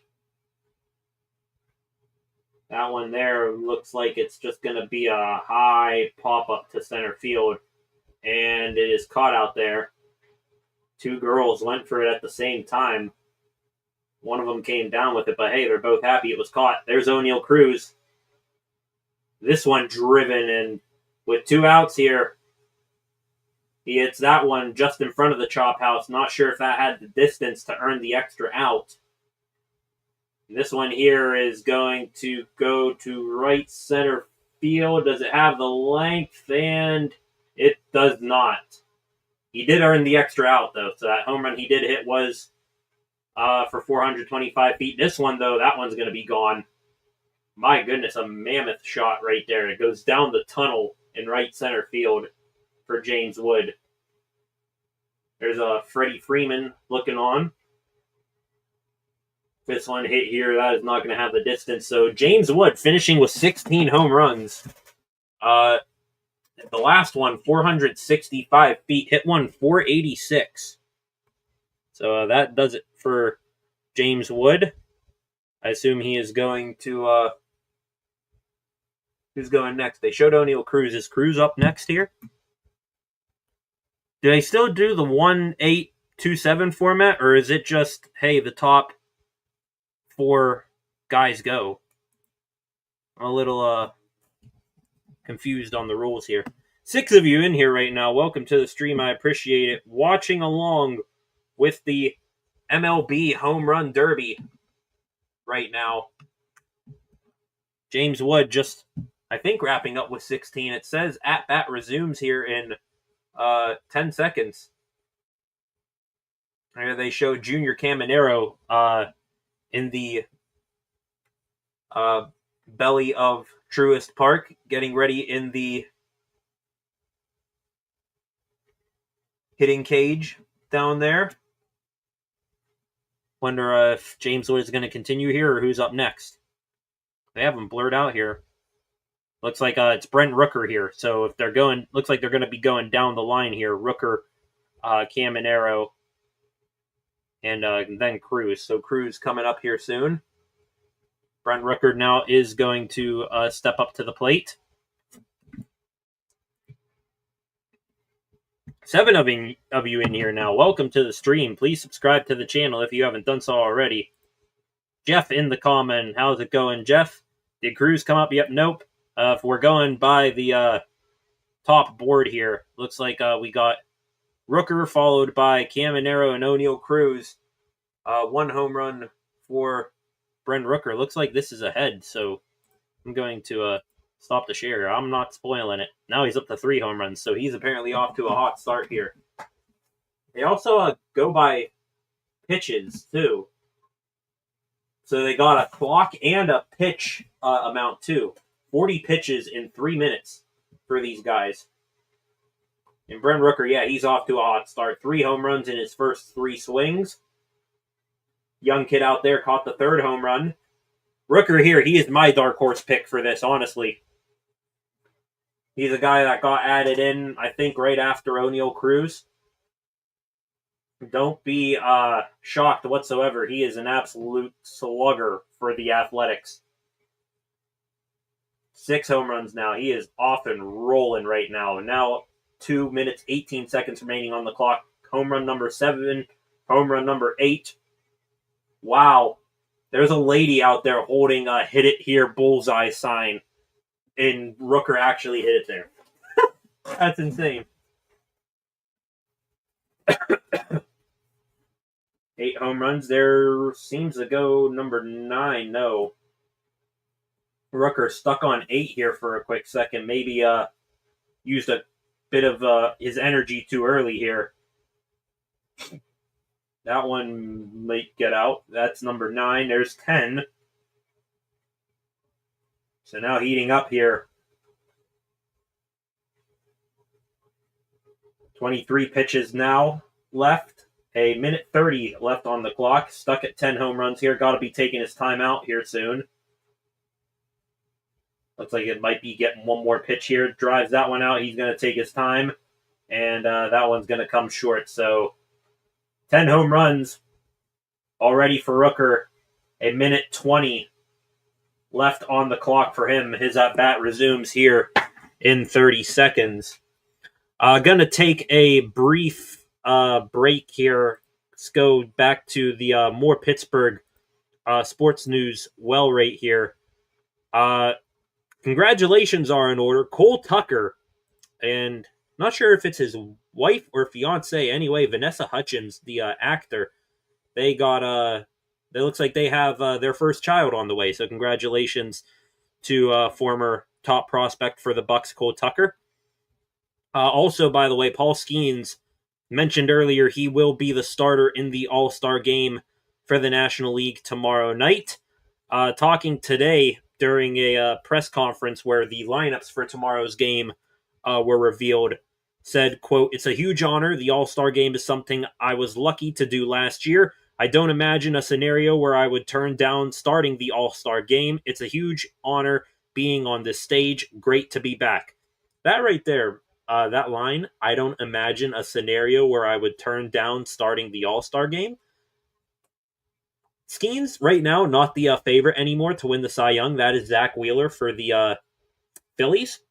Gotta wonder if Zach Wheeler would have, if he turned down the All-Star game starter role. Maybe Skeens throwing a subtle shot there. Who knows?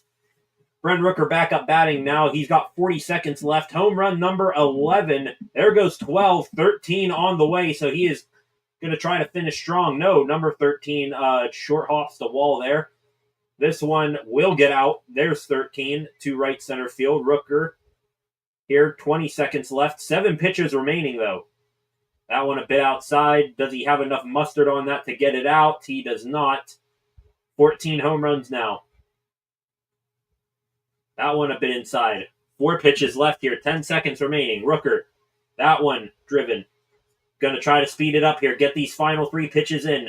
He'll get one more. And he's out of pitches here. He's out of balls. That's interesting. It said he had 2 pitches left up top here. But it looks like the container of balls out there at the pitching mound ran out. Huh. I think he finished with 14 homers. If so, does he get, one more pitch here to, before getting the bonus round? I don't know. Interesting. Anyways, right here, ladies and gentlemen, or I'll wait here to pull up his spray chart.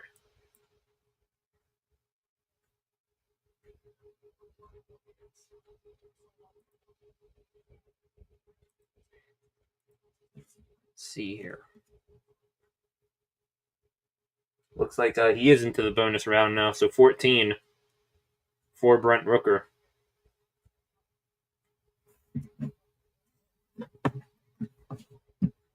Three outs here. Again, for an additional out, needs to hit one 425 or better.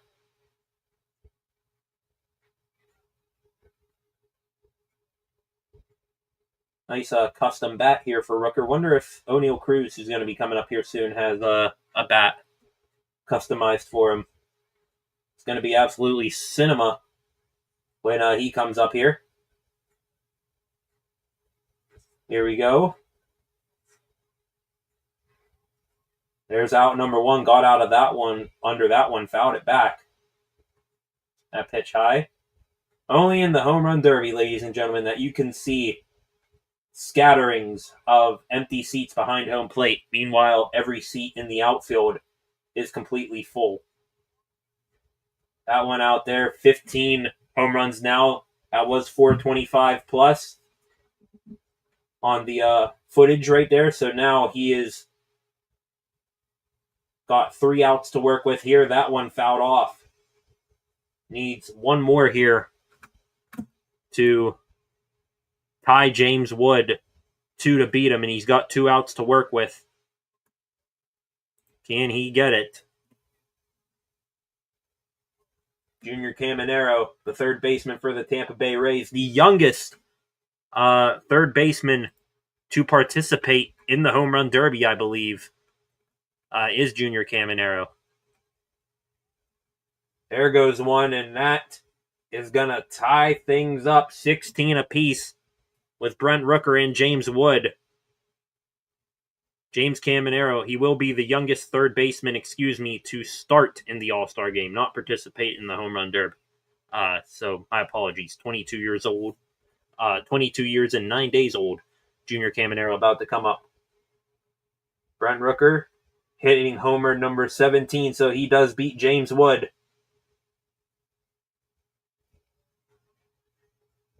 There's an out right there, so he's got one last out to work with now.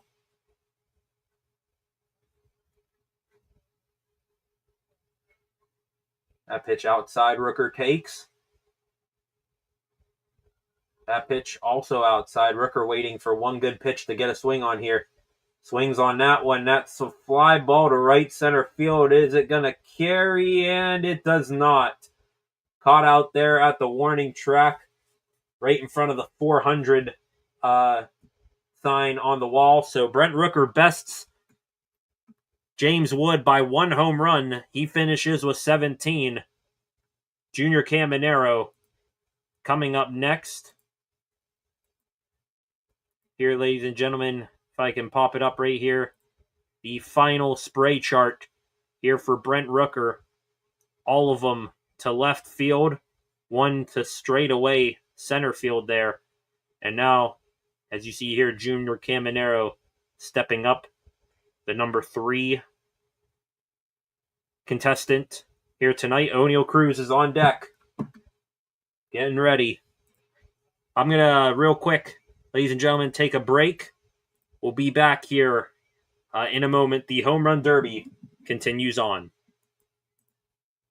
Let me, if I can click the right thing here. There we go.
Welcome back, ladies and gentlemen. Live reactions to the 2025 MLB Home Run Derby.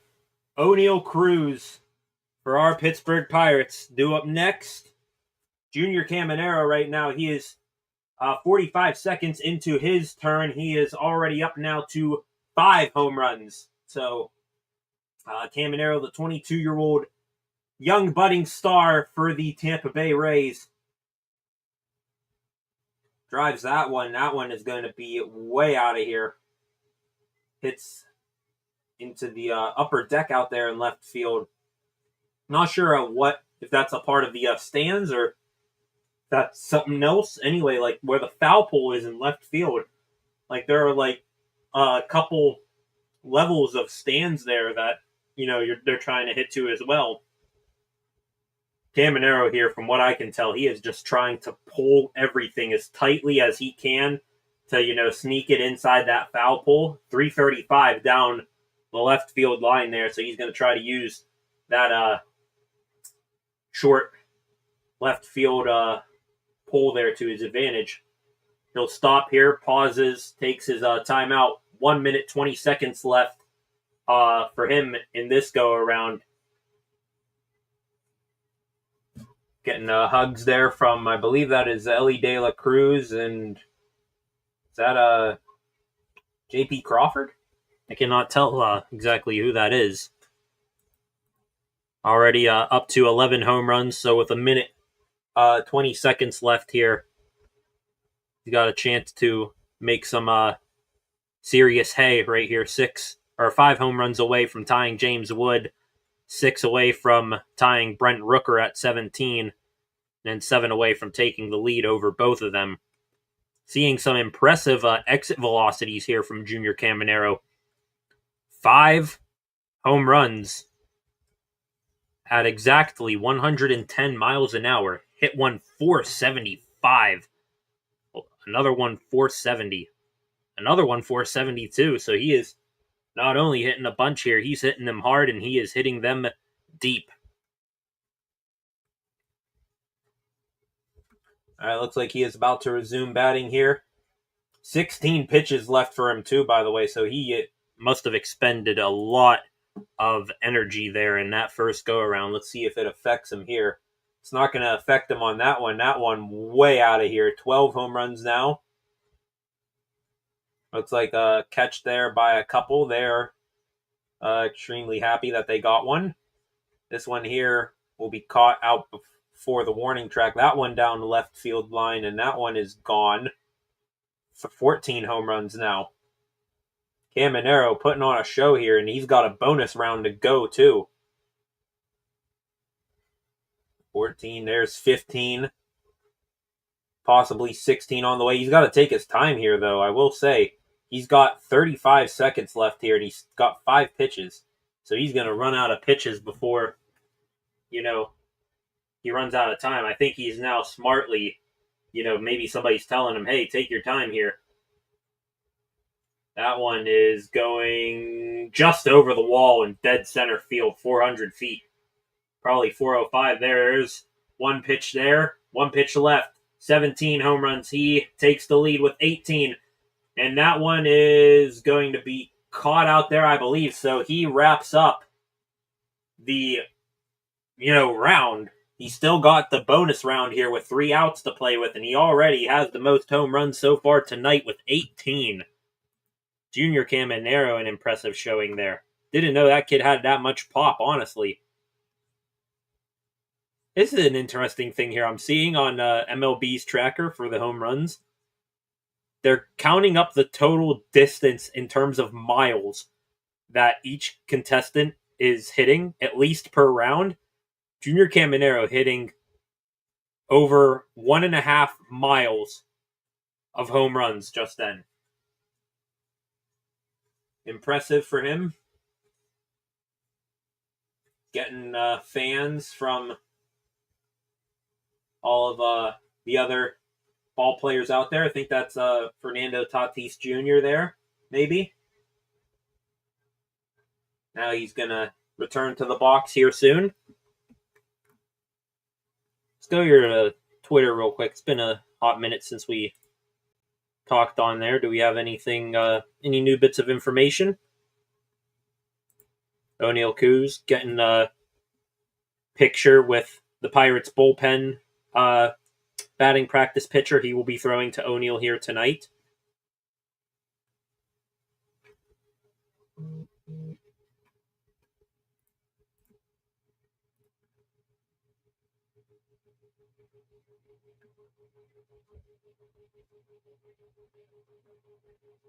So O'Neill Cruz entering into the clubhouse today, talking about him competing in the home run derby. A nice little video put together here by the Pirates I'm looking at.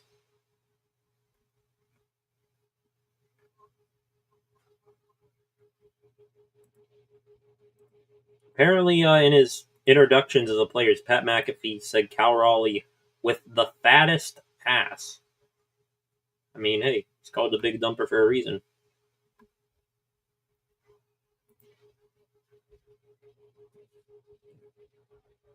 Okay, here we go. Junior Caminero beginning his bonus round here. 18 home runs. Now just one home run left, so 2 quick outs here for Caminero.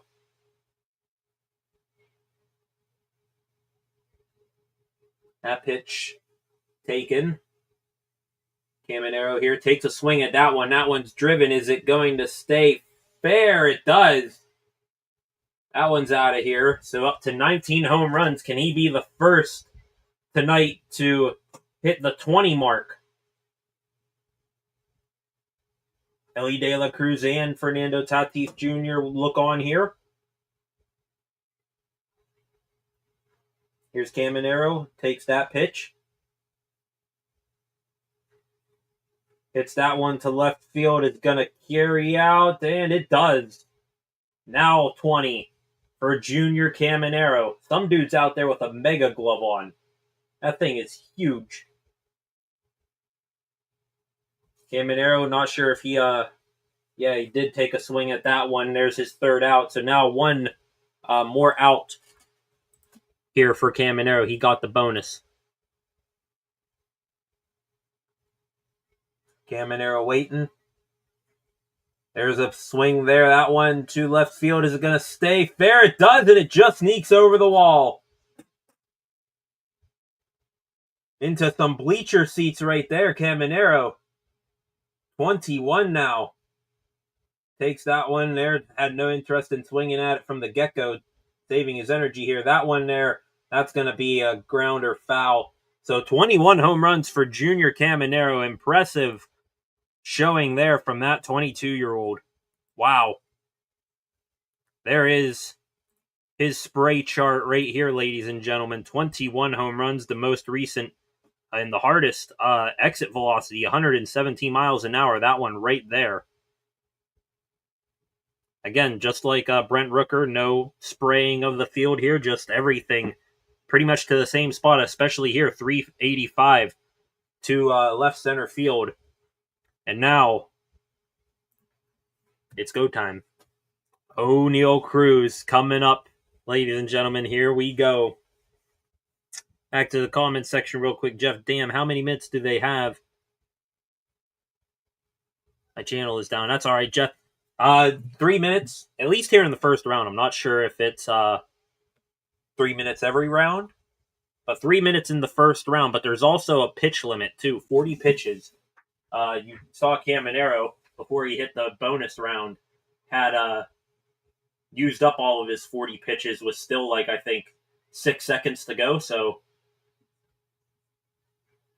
I think that was the beginning of his round here. Here comes O'Neill Cruz, ladies and gentlemen. The StatCast God, the man who hits the ball the hardest and hits the ball the farthest. Here we go. Showing his path to the big league. Started in 2017 in High A, then was it with the Altoona Curve. Fortunate enough to the various Pirate games I've gone to over the years. Last year, I think it was against the Tampa Bay Rays. Cruz hit one of the farthest baseballs that I've ever seen in my entire life. It cleared the Clemente seats, and it ended up in one of the boats on the fly on the Allegheny River. And it was one of those, like, usually when guys hit a home run, you stand up, you go, oh! This was one where I just went, oh my God, and I watched it sail out. Insane here. Looks like a couple practice pitches from Cruz's pitcher, Morales, is in, and here he goes. 3 minutes, 40 pitches for O'Neill Cruz. Let's show him what you got, O'Neill. That one right there, hammered. Wow. That one down the right field line. Is it going to stay fair? It just gets over the wall, too. Cruz, that one down the line, and he is off and running. 3 for 3. That one there is finally one that he will miss.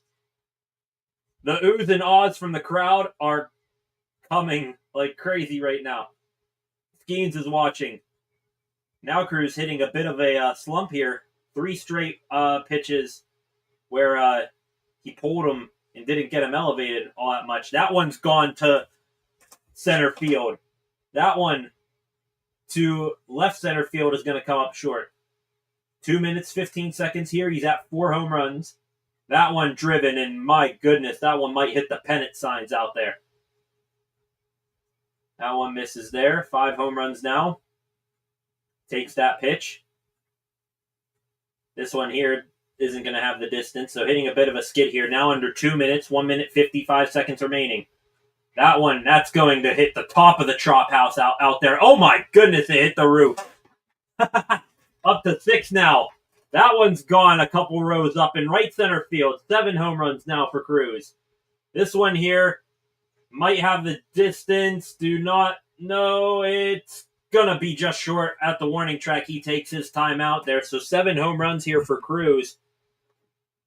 Getting, again, some drinks and towels from Ellie De La Cruz and Fernando Tatis Jr. 7 home runs here for him. Had a hot start and then tapered off a bit.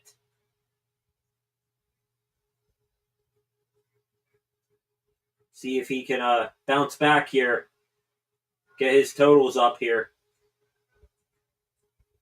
The only thing that I had questions about Cruz coming into this evening, we all know he has the power and the contact abilities.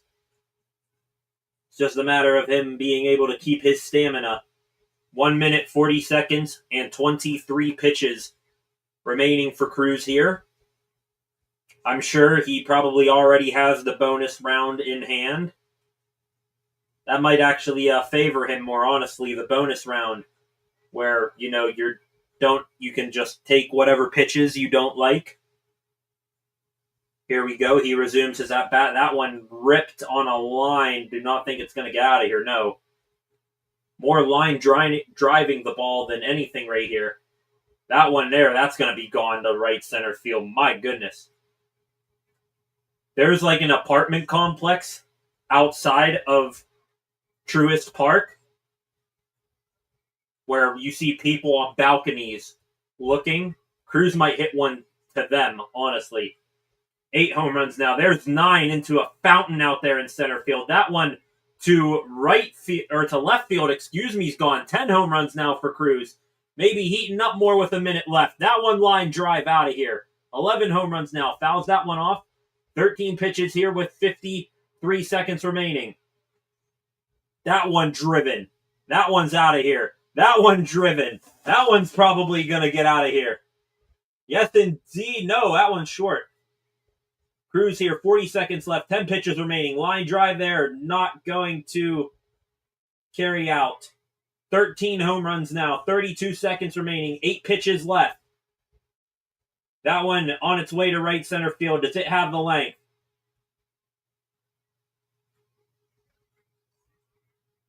That one driven. That one's going to go 14 home runs, 15 probably on its way. That one there, 4 pitches left, 12 seconds remaining. That one driven. There's number 16. There's 17. Cruz is rolling here. 5 seconds remaining. 2 pitches left. Can he get this final pitch off? Last one. Are they going to count it? It's driven. And it is short. But time for Cruz. 17 home runs. He ties Brent Rooker. Let's go. Started off hot in that initial round. Hit 3 out right away. Then he sort of, was feathering them in there. And then an outstanding finish to the round there for O'Neill. 18 home runs. So they caught up to it. Oh my goodness. A 513 foot home run on his 8th. My goodness. I'm just looking here at some of the exit velos and some of the distances. Just going up and down here from his first home run to his last. 488 feet, 483, 513, 487, 479. His highest exit velo, 118 miles an hour. Outstanding stuff there from Oneil Cruz. Looks like one of the production crew guys there, or maybe the guy who's keeping law and order on the field.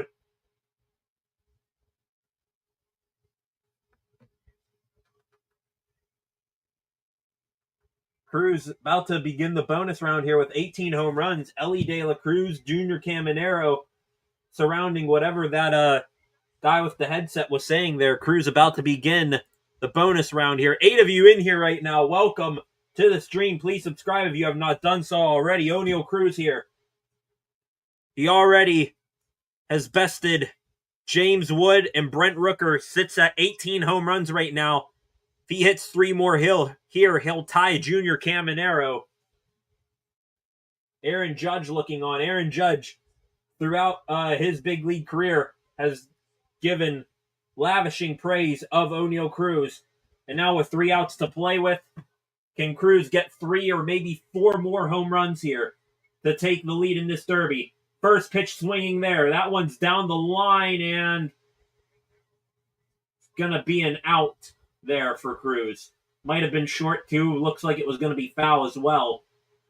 Pitch here from Morales. Cruz drives one. That one's out. Wow.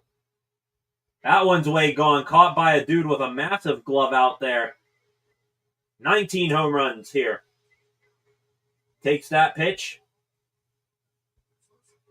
Great performance here from Cruz, and he's not done yet. That one driven to right. Is it going to have the distance? It's going to be close, and it's out. Down the tunnel there, I think. So he's up to 20. Now 1 away here from tying Junior Caminero. He already secured the extra out, so 3 outs to play with.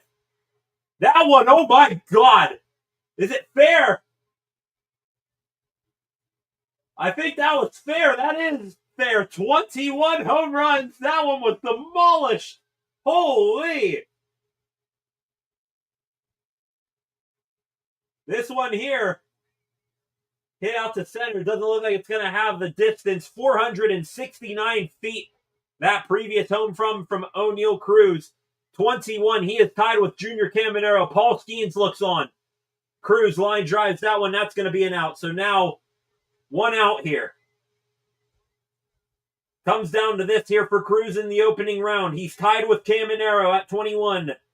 1 out to play with here. Can he break it? He will not. That one fouled off there. So him and Junior Caminero, they tie.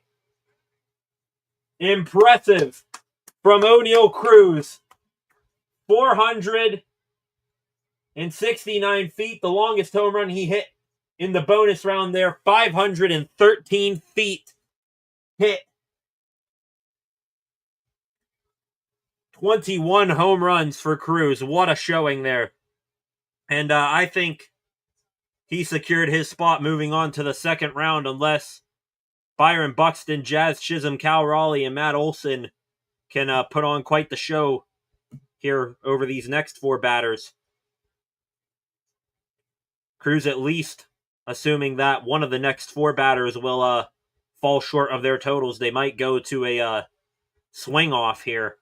Or a head-to-head competition. Outstanding there. Byron Buxton up next. How about Oneil Cruz? Beast mode indeed, says Jeff there. He's now getting interviewed here.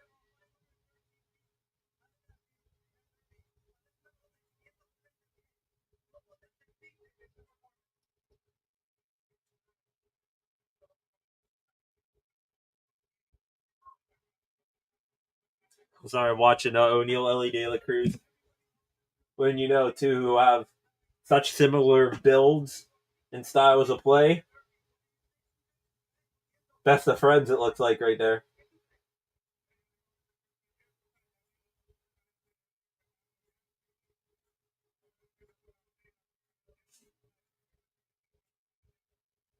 Trying to listen into what he's saying here.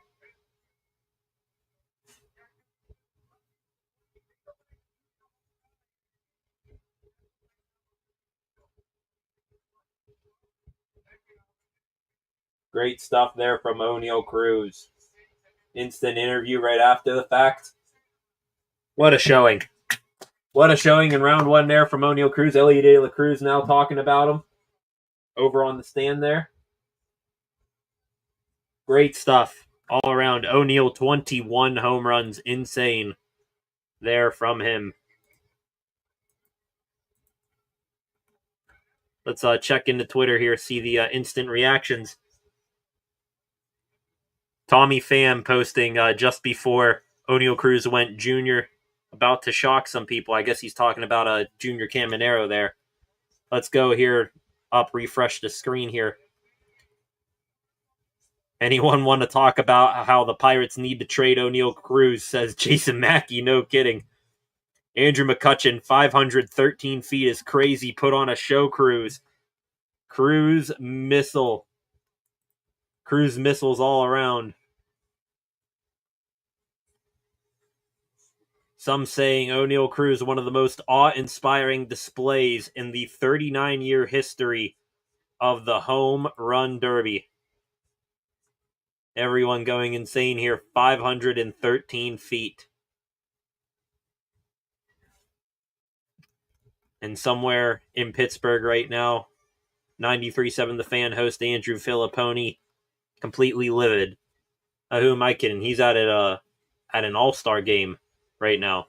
I forgot to mention that earlier as a part of the extra news. There is a celebrity softball game going on in Pittsburgh right now. Tons of different celebrities. Bunch of Steelers a part of it. Connor Hayward, Cam Hayward, Christian Kuntz, Will Howard, Jack Sawyer. Christian Kuntz here.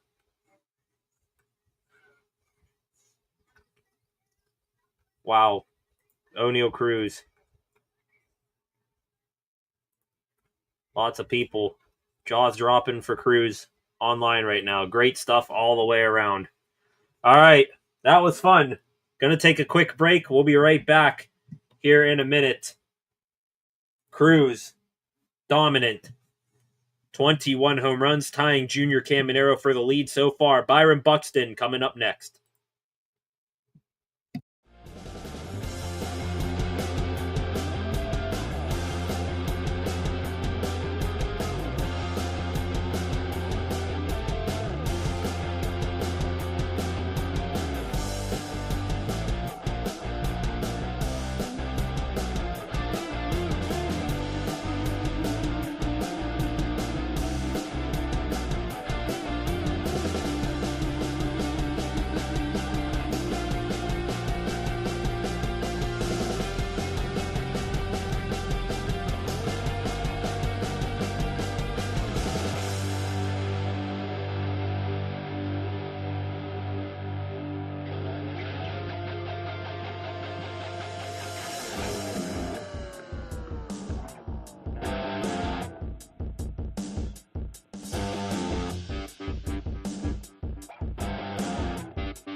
Welcome back, ladies and gentlemen. An interesting commercial just played there from T-Mobile. Paul Skeens, guess like in a forest throwing baseballs, breaking mason jars and all that. Okay, Skeens, ever famous. Anyway, Byron Buxton about to come up to the plate, showing him, of course, hitting for the cycle. Just a couple of days ago on Saturday. He completed the cycle with the home run, so now Byron Buxton comes up. O'Neill Cruz just a moment ago putting on an absolute clinic out there. 21 home runs, tying Junior Caminero for the lead. Also hitting the longest home run so far today with 513 feet, 118 miles an hour off the bat. Looking here, the total distance O'Neill Cruz just hit, 1.78 miles. So over a mile and 3/4 O'Neill Cruz hit. Insane. That is next level unhuman power there from O'Neill Cruz. Anyways, Byron Buxton now. Like I just said, he is up to bat here. He is now 2 minutes and 30 seconds into his round. He hits home run number 2. It's a bit of a slow start here for Buxton. 33 pitches left. Now he's heating up. 3 home runs now. That one there, not going to count there. O'Neill Cruz now signing home runs down there on the field. Hopefully can catch his breath, get that stamina back up. He'll need it here if he is able to continue on. Buxton there grounds that one. There's a fly to center field. Does it have the distance? It does not. Buxton's stuck at 4 home runs right now with 1:45 to go. That one's on the way, and it is gone just over the fence in center field. 5 home runs. There goes 6 if it'll stay fair, and it does, and it just sneaks over the fence. There's 7 on the way, so Buxton now having another run here. 3 home runs in a row. That one's on the way. Looks like 8. No, just short. Stuck at 7.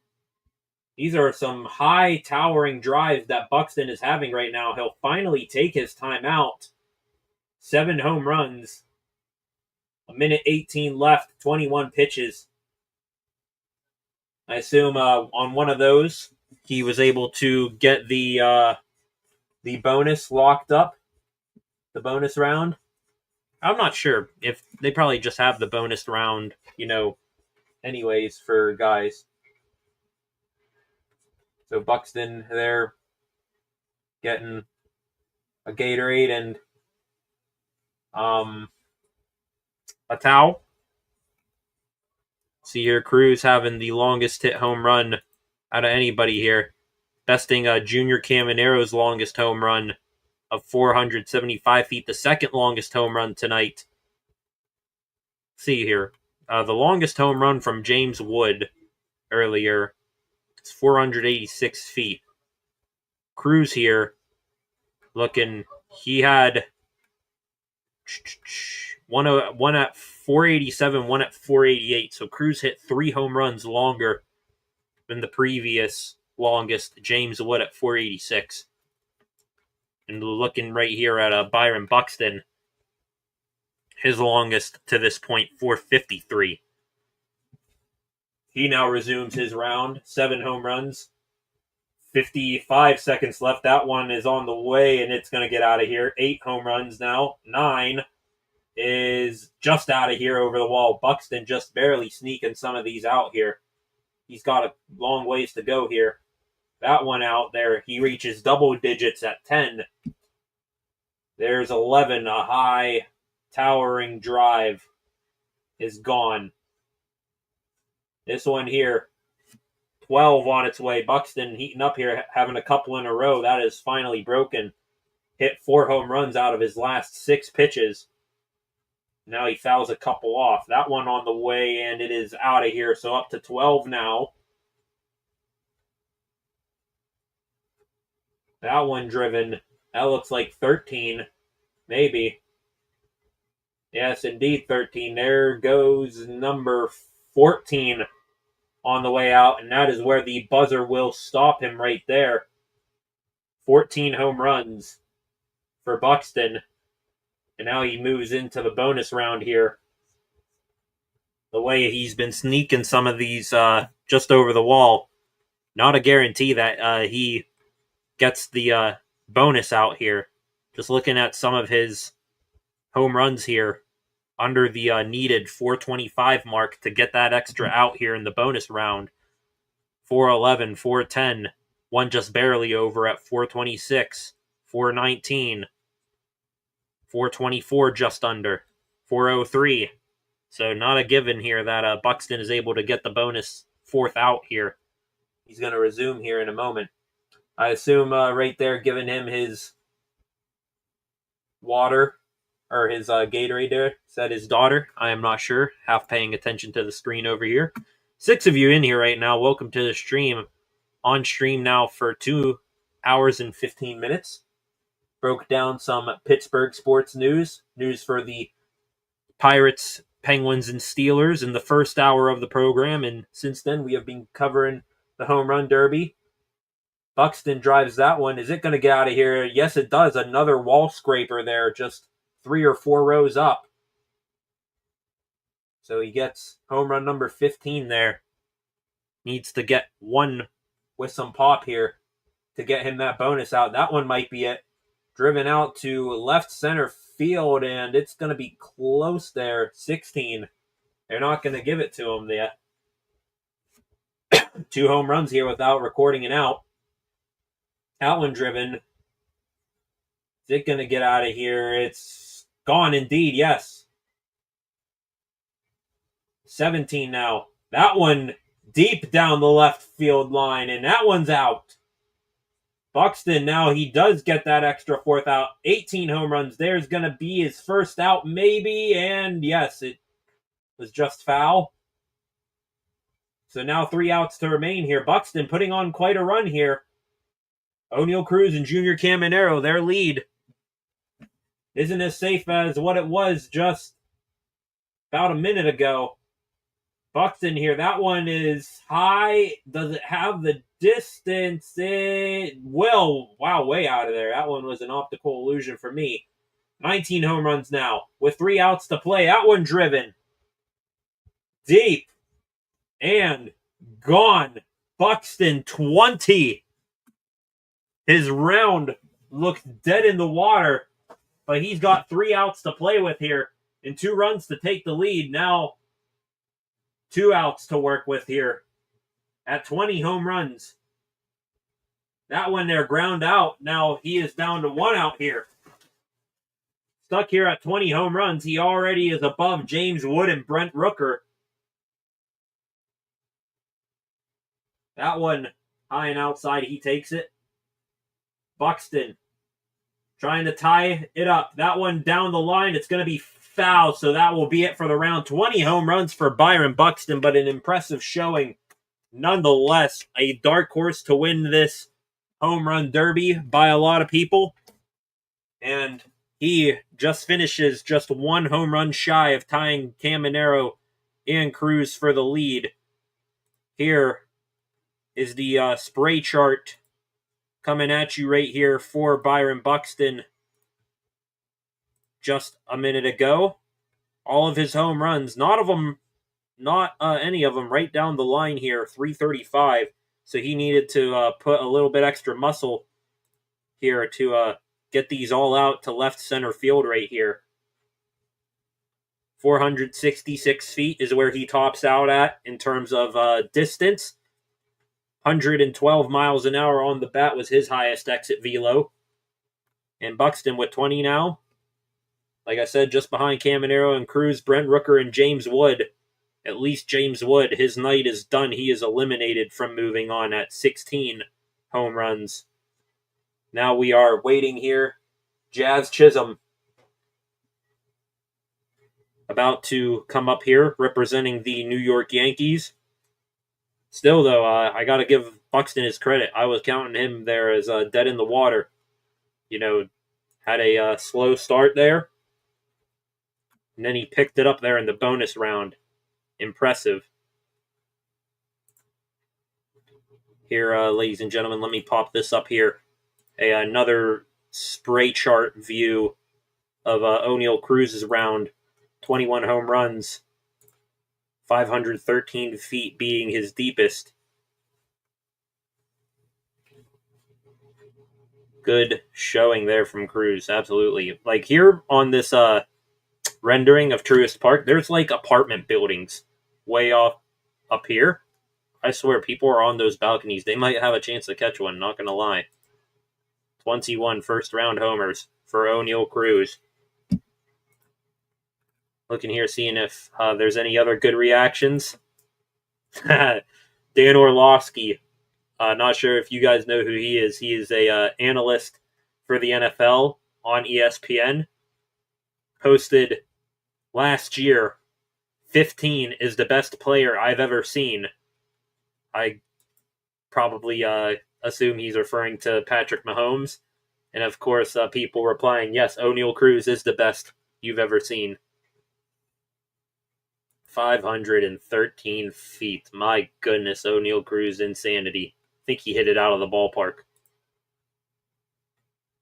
Cruz with the 3 longest distance on home runs.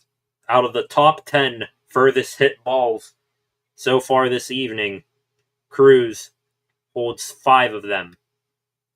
Caminero with 3, Wood and Rooker with 1 apiece. Not sure where Byron Buxton, no, he is not. His longest was a 466. Great stuff there from Pittsburgh. Great stuff. Now Jazz Chisholm in. 2 minutes and 30 seconds here. Still searching for his first home run. Uh-oh. Sluggish start here for Jazz Chisholm. He is 0 for 6 in home runs here. There is finally going to be his first one. That one up on top of the chop house in right center field. 1 home run for Jazz here. 2:10 left on the clock. 31 pitches, remaining. That one there hit, and it is not going to get out of here. That one fouled off. Chisholm having a tough go of it right now. His teammate, Aaron Judge, a nervous smile from the sideline. 1:45 now, and Jazz still has 1 home run left. Or still has only 1 home run, 1:36 now. That one looks like he got a good hold of it, but still, though, it's short. Jazz Chisholm got to think about taking a timeout here, and he does. Reset here, try to make something out of this very, very tough go of it right now.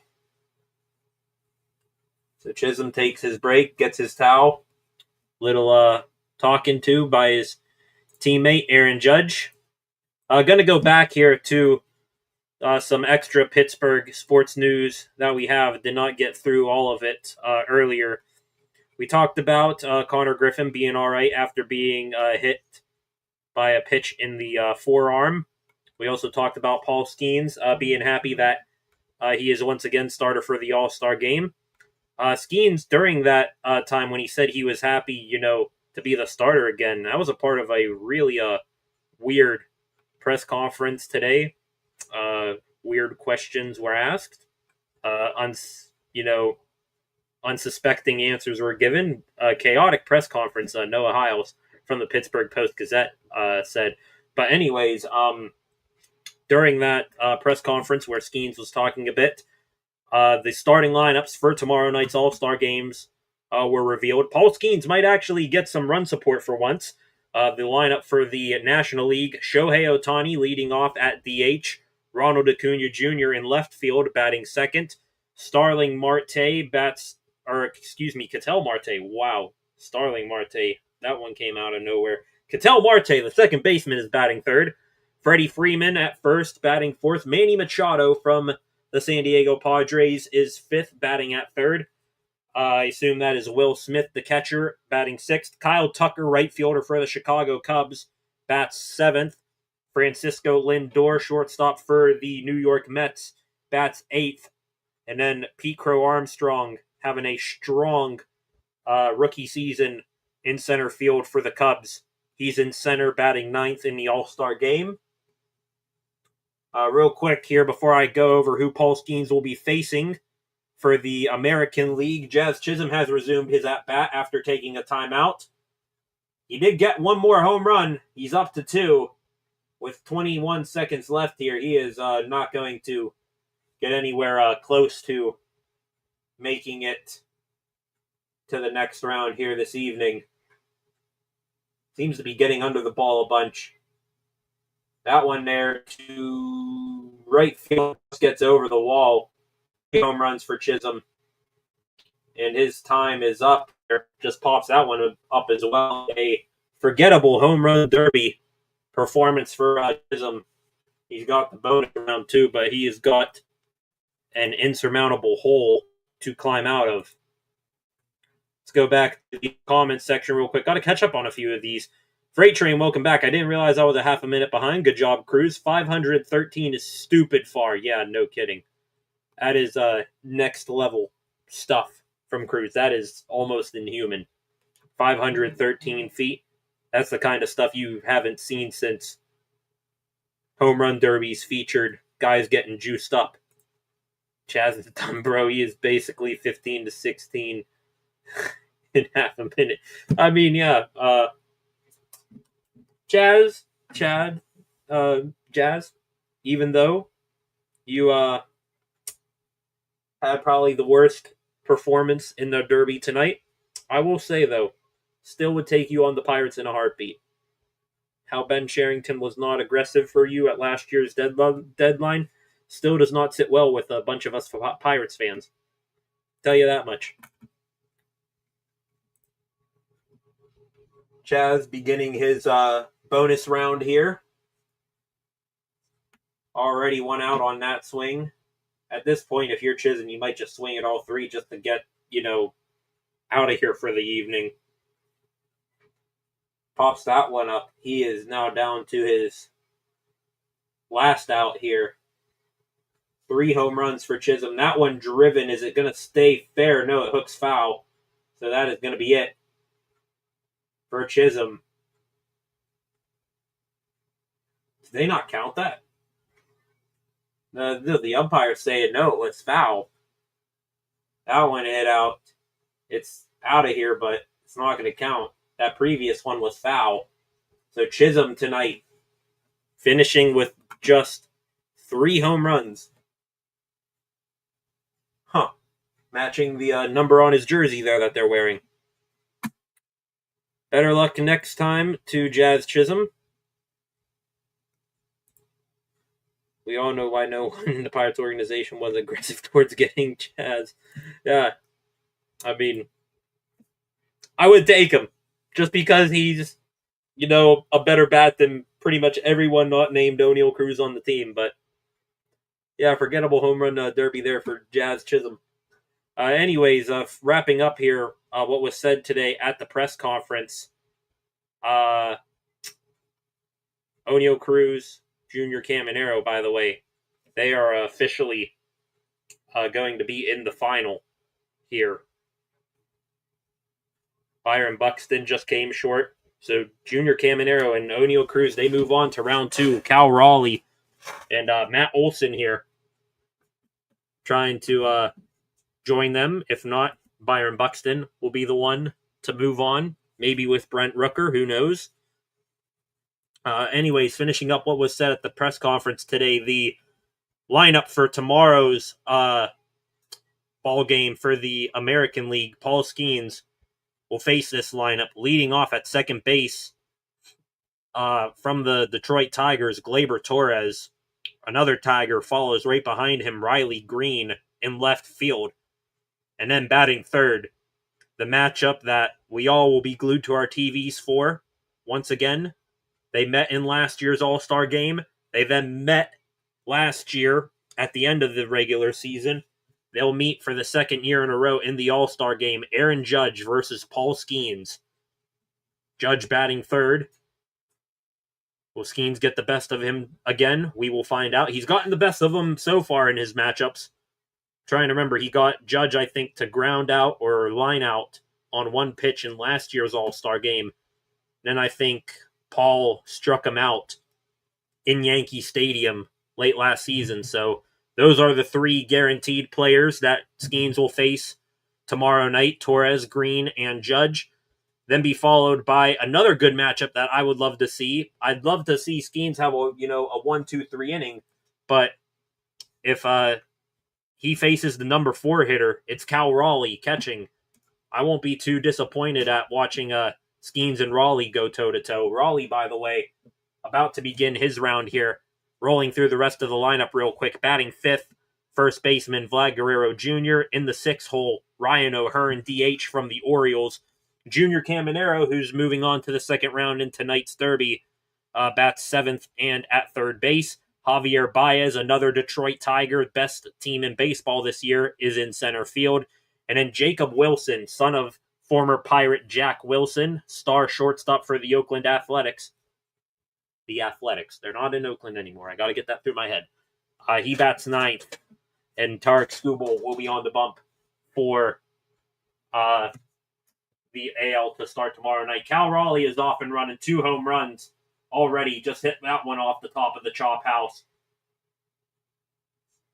Lines that one here. Raleigh missed his first 2. Hit out the 3rd pitch he saw. Missed the next one. Hit out the 5th pitch he saw. And now he is missed pitches 6 and 7. Hit a home run on 8. Missed one on 9. Pitch number 10 is out of here, so he's up to 4 home runs. Raleigh now with a little over 2 minutes left. That one is to the deepest part of the yard, and he just missed it. 4 home runs for Raleigh. That one gone. 5 home runs. This one deep. That one's on top of the chop house. 6. Got to get some of the tape measurements on these ones. 7 home runs for Raleigh. 8. Looks like it could be on its way. No, 8 or 7 just missed. There's one gone. Oh my goodness. Ripped by Raleigh. Home run number 7 was 471 feet. That one is going to be caught out there in the outfield by one of the kids. That one, same thing. Stuck at 8 home runs right now is Raleigh. He's going to take his time out with 1 minute and 22 seconds remaining. 21 pitches left to go. Batting left, by the way, Raleigh, for those of you keeping track, he is a switch hitter, but he is batting from the left side here. Must be his power side. I think he hit 2 home runs as a righty against Bailey Falter back when the Pirates were in Seattle last week for the 4th of July. I'm looking at Twitter here. Nick Camuso, what O'Neal Cruz was seeing when the pitch that went for 5-13 came in. It's a picture of Andrew Filipponi from 93.7 The Fan. By the way, when you hear me say Andrew Filipponi angry that O'Neal Cruz is doing well, he is a radio show host on 93.7 The Fan in Pittsburgh. Very controversial in his takes. Usually what he says, the opposite happens. But I believe it was yesterday, said that because O'Neal Cruz is such a frustrating player with the Pirates, because he is too inconsistent, because he's shown or had shown earlier this year the height of his potential and then regressed back to the Cruz we've known for a while. He said he was hoping that O'Neal Cruz would not win the Derby tonight and that he would have a bad Derby. Well, now Cruz, he's off to the second round and he's still got a good chance to win this whole thing.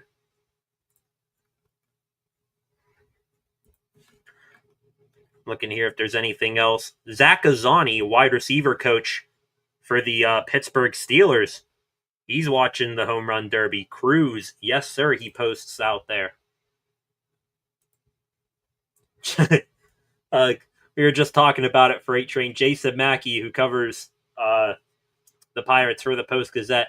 Paul Skeens. Remember, Skeens, he is a pitcher, but he was a catcher in college as well, at least at Air Force. Jason Mackey saying Skeens could go grab a helmet and a bat right now, and he could have hit more home runs than Jazz Chisholm. Probably true. Probably true. Cal Raleigh resuming his at-bat here. He's now hitting from the right side of the plate, and his coach is throwing right on right. So this is pretty interesting. Raleigh has a switch hitter. I don't know when the last time was that he saw, a righty on righty matchup, and he's mashing the ball right now. He's up to 14 home runs right now with 4 seconds left here. Final pitch here, gets that one out, 15, fouls off that one. So he is at 15 here with the bonus round coming out. Interesting there from Raleigh. Interesting strategy. Started off left on left, and then he switched over to bat righty with his pitcher there still throwing right. I wonder maybe if, he went in with the thought, maybe left is his less power side. He's like, I'm going to start out the first half of my round when I'm on my, lesser power side. And then I'll switch over to right where I got more pop, but I'm with less energy. Maybe that'll help. I don't know. He's at 15 right now, so he's got to get 6 more home runs here to tie the leaders, Caminero and Cruz. He really, at this juncture, just needs to get up past 17 here for right now, be in the Final Four. Matt Olson, hometown guy for the Braves, he still has yet to go.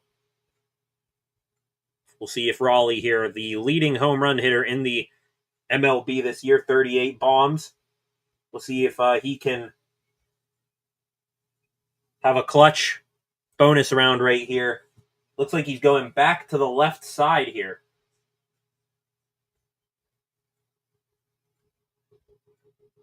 So he started left, took his time out, went back to the right. And this is his dad throwing to Raleigh. Raleigh's father is throwing to him. Wonder what his father is thinking. Lots of pressure on him, of course. That one driven, but it's on a line. That's going to be an out here for Raleigh. 15 home runs. He stuck out here. 2 outs left. Matt Olson below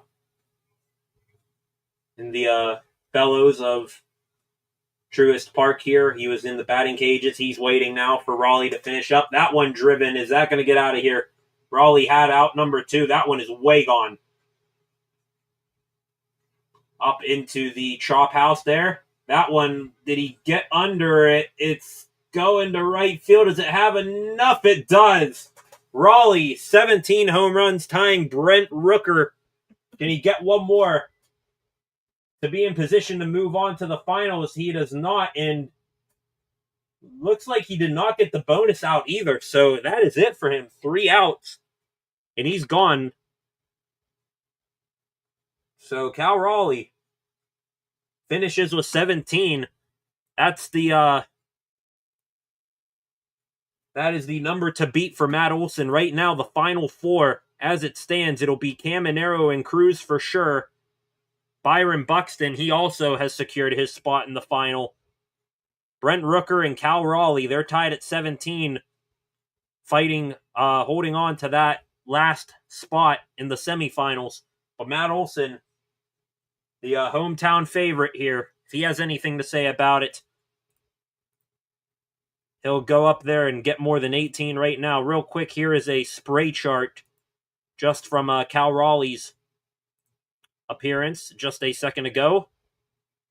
17 home runs.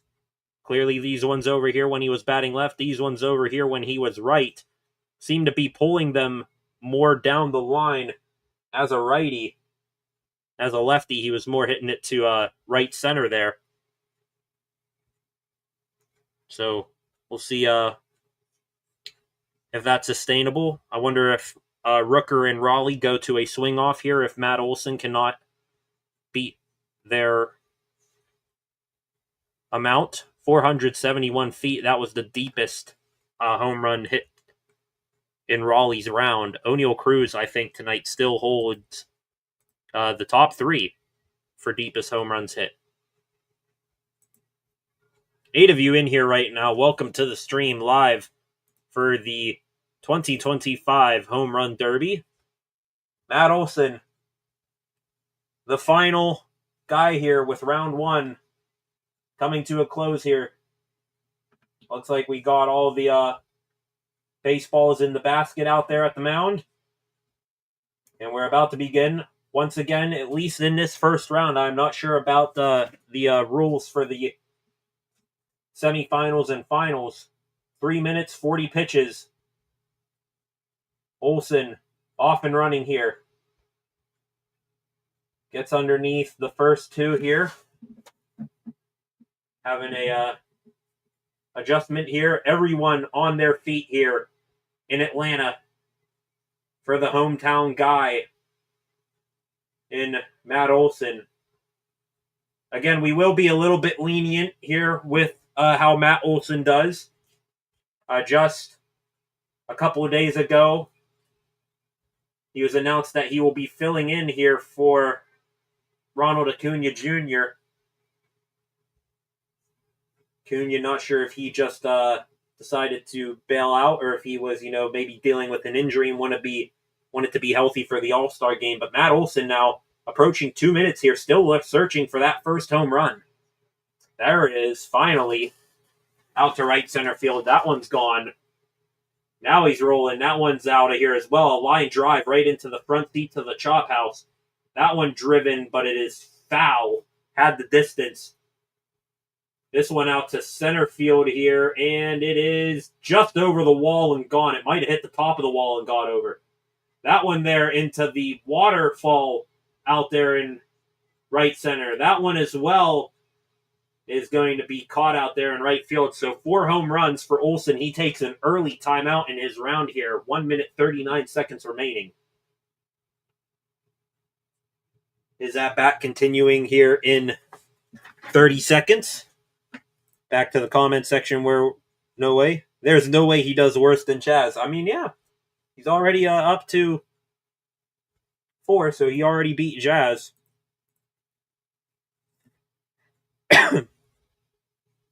Just to go over what all we have seen to this point. James Wood started off the evening with 16 home runs. Brent Rooker then surpassed him with 17. Then back-to-back, Junior Caminero and O'Neill Cruz tied for the lead right now with 21 home runs. And Byron Buxton almost tying those two, just came up short with 20. Jazz Chisholm then a real drop-off there with only 3 home runs. Cal Raleigh then tied Brent Rooker. They currently are holding on to the last spot, tied for the final spot in the semis at 17. Matt Olson right now with 5 home runs. And he's back at it here, 1:23. And he's rolling. There's 6. There's 7 on its way. The tomahawk chop they just did down there in Atlanta must have given this guy some super serum. Here he goes. That one's out there. Blooper will look out there in right center field. That one's gone. 8 home runs now for Olson. That one driven. That one's going to be gone. 9 home runs. That's 10 on the way into the bullpen.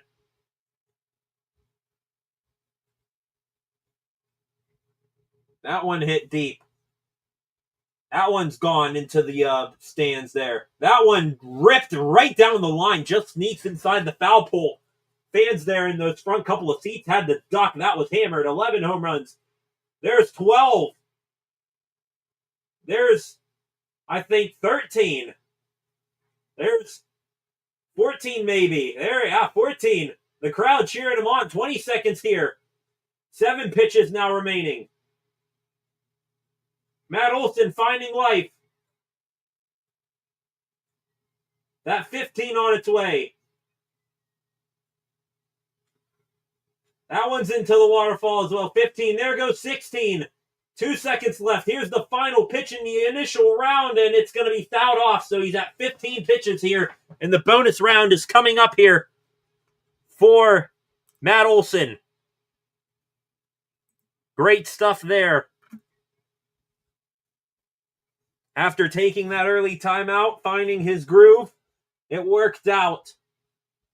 Good stuff there from Olson, and now with the bonus round looming, he's got 3 outs, possibly 4, to get 3 more home runs and punch his ticket to the semifinals with with Junior Caminero, O'Neal Cruz, and Byron Buxton.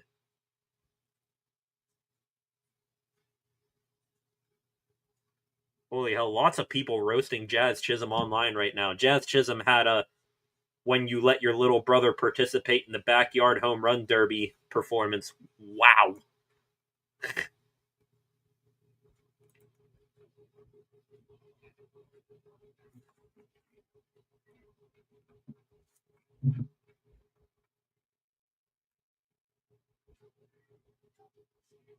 Here we go. All right.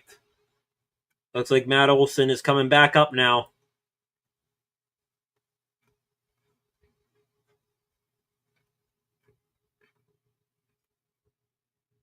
Oh, yeah, lots of memes out there about Jazz Chisholm right now. They are not good. They're not good. Oh, wow. Okay, here we go. Matt Olson in the bonus round now. 3 outs to work with here. He needs 3 home runs to firmly punch his ticket into the final 4. Needs 2 to tie Brent Rooker and Cal Raleigh. There's one, and it is caught out there in right center field. Still at 15. Takes that pitch a little inside, waiting for the one he wants. That one right down the middle, but he didn't like it. That one driven, and that one is going to be caught. They look good off the bat, but they are not catching wind like what they were just a couple minutes ago. Laughed out now for Olson, and he rips it foul, and that is going to be it. No hometown hero tonight. Matt Olson eliminated. Cal Raleigh and Brent Rooker, I guess they go into a swing-off here. A head-to-head duel here to see who will get the final spot in the final 4.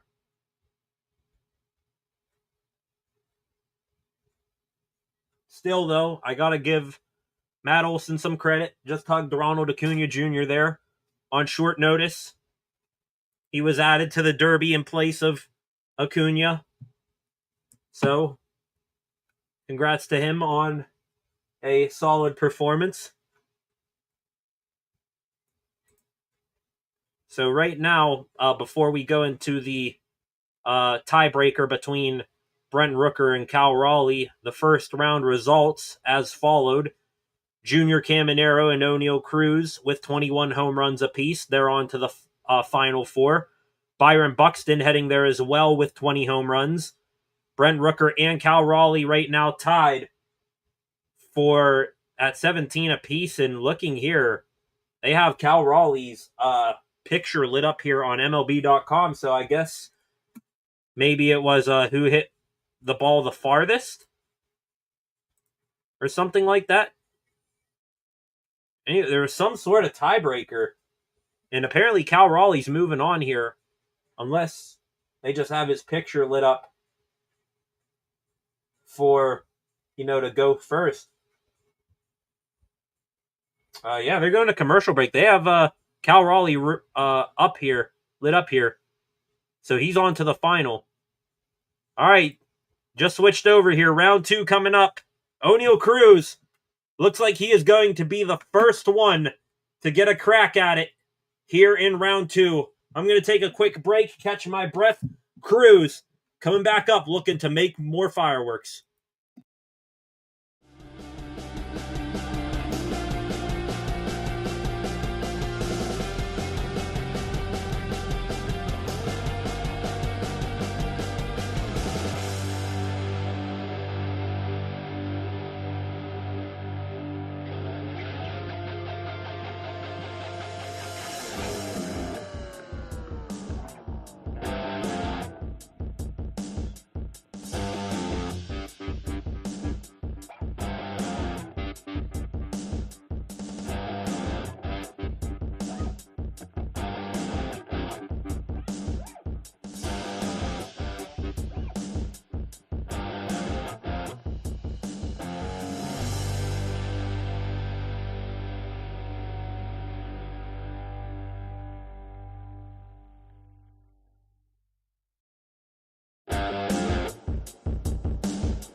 Welcome back, ladies and gentlemen. Round 2, the semifinals of the 2025 MLB Home Run Derby about to commence here in a minute. The matchups, at least according to MLB.com right here, have been set.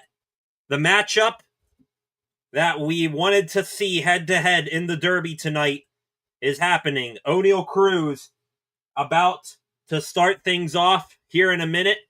His opponent, Cal Raleigh. So they are abandoning the who can hit the most home runs straight up format from the first round. We are now going head-to-head. Cruz versus Raleigh. Caminero versus Buxton. Here we go. 2 minutes, by the way, so the rounds have decreased. The lengths of them. 2 minutes here for Oneil Cruz, and it says 27 pitches right here. Now, hang on. Excuse me here. Looks like they switched things up. Apparently, Byron Buxton is going first. So, excuse me, Buxton is going to go first here. They had it lit up over the commercial break that Cruz was going to be the one to swing first, but now Buxton is going to start things off here. Okay. All right, never mind. Going to have to wait a couple more minutes here for Cruz. Buxton finished round 1 with 20 home runs. Had a bit of a slow start, and then he poured it on in the end, especially had a clutch bonus round. Hit like 5 or 6 home runs in the bonus round to reach this point. According to the StatCast right here, all of his home runs coming in the upper right quadrant of the strike zone. So high and outside for him seems to be working the best. Whoa! A first pitch there from his guy. Almost hit him. Off and running here. 1:50 remaining on the clock. 27 pitches apiece for these guys. That one there, a short wall in left field, gets out. Won't it be something? That's a short enough wall. One of those kids out there, they could have a good chance of maybe jumping up and robbing a home run. I wonder if they're told to let it go, but that would be insane if a 14-year-old kid just jumps up out there and robs you of a home run. 1:22 now left on the clock for Byron Buxton, still sitting at just 1 home run with 18 pitches now remaining. Rips that one down the line hard, but again, that one's going to be just short. I wonder if there's any timeouts here in round 2. That one ripped, and that one is going to... Is it fair? That one was close. They were calling it fair. 2 home runs now for Buxton. Fly ball there to the left isn't going to do it. And yeah, he does now take his timeout. 57 seconds remaining and 14 pitches for Buxton. He's sitting at 2 home runs. Not sure if there is also a bonus round potentially in this, just like round 1. Have to wait and see if that's the case. 400 feet on one of Buxton's home runs. The second of the 2. The first home run he hit 104 miles an hour off the bat. Seems to be the common theme tonight here so far for Buxton. If he gets them out, they're going to be more line drives or high towers, not anything, what you want to see in between there.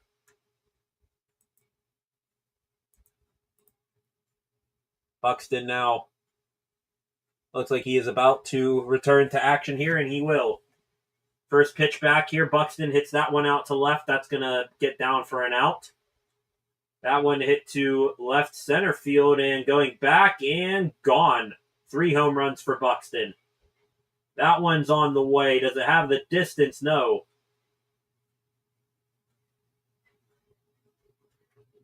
That one driven. That got the distance now. It does. 456 feet on the 3rd home run from Buxton. There goes number 4. 25 seconds remaining. 7 pitches left. That one hit.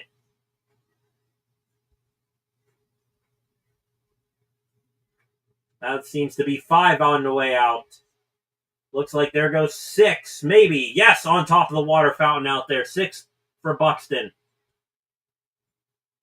4 pitches left. Buxton hits that one, and it is going to be caught out there in left field, so that is going to do it for Buxton in the opening round. A bonus round coming up for him. 6 home runs. Let's see if he can make magic again here when the stakes are highest. 3 outs for Buxton remaining. Standing at 6 home run, Junior Caminero probably happy to see that total right now.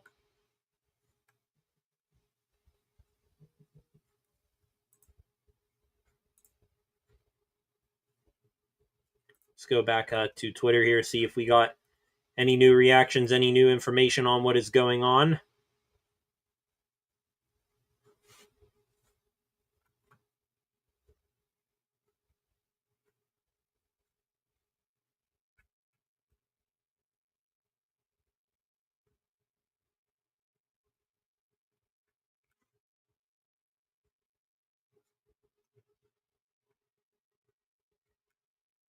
Buxton about to begin here. I remember when I talked about heading into the Derby how O'Neal Cruz is like the leader in barrel percentage and all that. Well, apparently ESPN dropped a dinger score for the Derby. O'Neal Cruz is a 99. The next closest was James Wood at 78. Wow. 2 quick outs here for Buxton. I was turned away. Down to 1 out now with 6 home runs here. That one is going to extend it there. 7 right there. Hit hard. And that got out of here in a hurry. 7 for Buxton. And he'll get under that one. That's going to be a foul out. So 7 home runs for Byron Buxton here in round 2.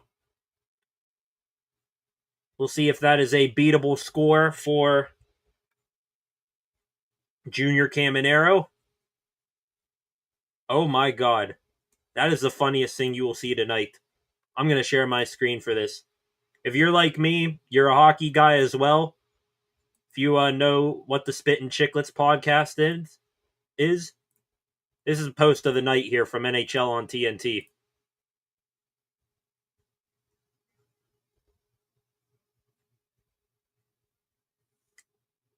Paul Bissonnette has more career NHL goals than Jazz Chisholm had in the home run derby tonight.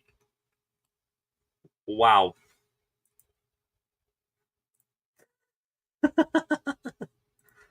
Oh, wow.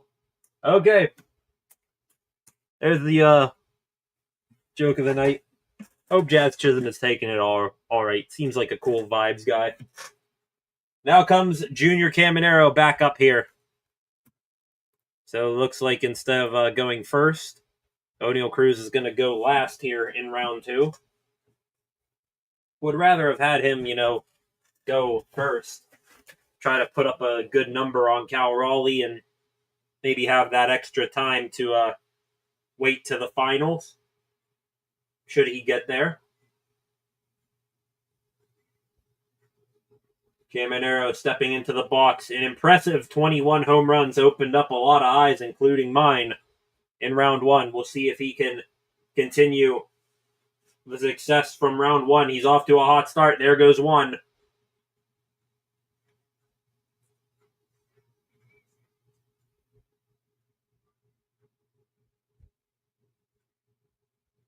Here's home run 2 here. Nice pattern here to start out for Caminero. Hitting every other pitch he sees out for a home run. There goes 4, breaking that pattern. It's flying out of the yard now. There's 5. There's 6. Wait, hang on. There's 6. He might break Buxton's total here before a minute's even expired, and there it is. 7 home runs. And is that going to be it? Maybe. And that is it. Caminero beats Byron Buxton. It took him 1 whole minute, ladies and gentlemen. A whole minute for Junior Caminero to hit 8 home runs. He is on to the final. And whoever he goes against, whether it is Oneil Cruz or Cal Raleigh, it is going to be a hell of a finish to this year's Home Run Derby. There's a nice dap up with Byron Buxton. Impressive stuff from Junior Caminero. Wow. Did not think that he had all of that in his bag of tricks heading into tonight's festivities. Making a name for himself in ATL tonight. Back to the comment selection. Freight Train. You laughing at Jazz, or you laughing at it took Junior Caminero that little time to beat out Byron Buxton? Wow. Impressive.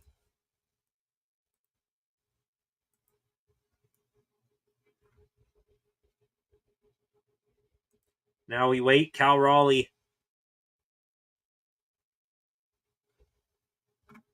Probably going to come up first here. Again, we'll state here as I'm seeing it on Twitter. Oneil Cruz, owner of 5 of the 6 longest hit balls here tonight. Here we go. Interesting. Remember when I said I thought Brent Rooker and Cal Raleigh were coming off, or gonna, have like a hit off to see who could make it on to the next round? Take a look at this. They did measure, who hit the longest home run. This is insane. Brent Rooker and Cal Raleigh hit the same length of home run. It was 471 feet, but when they got into depth of it, Cal Raleigh advanced by less than 0.1 of a foot. Oh my goodness. That has gotta be the most controversial move on to the second round I've ever seen. That is crazy. Wow. So that's how they decided it. I thought there was, some other way they decided it, but hey, wow. Okay, ladies and gentlemen, so Junior Caminero, like we just said, is on to the finals. Will Oneil Cruz or Cal Raleigh join him? We will find out next. Commercial break. I'll be back here in a moment. 7 of you in here right now. Please subscribe to the channel if you have not done so already. Also, turn on notifications so that you do not miss when I am live again. And be sure to like and share this live stream as well. Leave a comment in the live chat just like Freight Train and Jeff did earlier. I'll be right back. Cal Raleigh versus Oneil Cruz. The battle of the 2 favorites in this home run derby heading into tonight. Godzilla versus King Kong coming up next.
Welcome back, ladies and gentlemen. By the way, forgot to do this during their previous showings just now. I've been trying to do this after each and every batter. The spray charts for Byron Buxton and Junior Caminero right here. Buxton, his longest homer hit in round 2, 456, 108 off the bat was his highest exit velo. Meanwhile, Junior Caminero, 460 was his deepest when 113 off the bat. Pretty nice little rainbow here. Nice little half moon there for his home runs. So now it is Junior Caminero moving on to the finals. Who will face him, though? That's the question. Now, the matchup that we were hoping to see head-to-head at some point this evening, we are getting it. Cruz Missile versus the Big Dumper. O'Neal Cruz versus Cal Raleigh. Raleigh about to take his first hacks right here. 27 pitches, 2 minutes on the clock. Batting lefty here is Raleigh. First pitch swinging. That one's driven. That one's gone. Again, Raleigh down the line. Is it going to stay fair? I don't think it did. That's foul. That one is gone from Raleigh. 2 home runs now. This one hit. That's going to be out of here. 3 home runs. 20 seconds in. Cal Raleigh is now up to 4 home runs. That one driven and gone. 5 home runs for Raleigh. A quick spurt of home runs, hitting 5 home runs in the first 6 pitches that he saw. That one's gone now, up to 6 for Raleigh. His dad throwing to him. Raleigh again drives. That's deep. Gone. 7. This one, a towering drive, and it is going to be out. This one here, though, is gone. So 8 home runs, and he is going to take his timeout with 1:05 remaining. Cal Raleigh, the Big Dumper.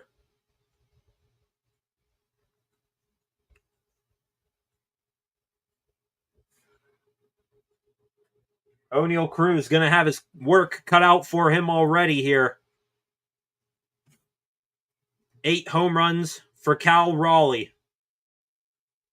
Now we will see, will he stick as a lefty, or will he switch back over and bat right-handed like what we saw him do earlier? 448 was the deepest ball he just hit. 109 miles an hour on the exit velo was the hardest hit ball.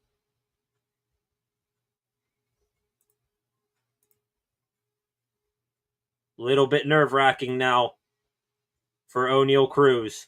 8 home runs out of 13 pitches.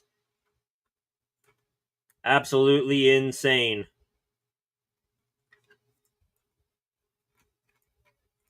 Now here we go. Raleigh about to begin or resume his at-bat here. He's got 1:05 and 14 pitches to work with before the bonus round. His dad winds and throws to him again. That one ripped down the line and foul. This one driven. That one's going to head on out of here. 9 home runs now. This one down the line. Can it stay fair? It will. 10 home runs. First person to hit double digits in the second round, Raleigh. This one golfed out. 11 home runs. There's 12 home runs. Cal Raleigh is incensed right now. There's 12. 13. 14.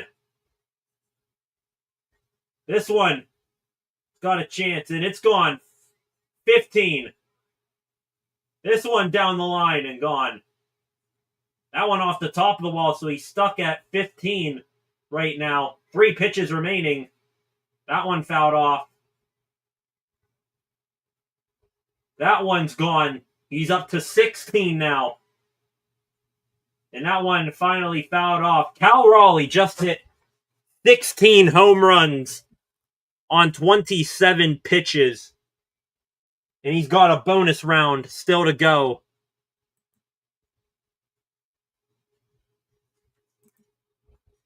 A crazy round right there for the big dumper. Wow.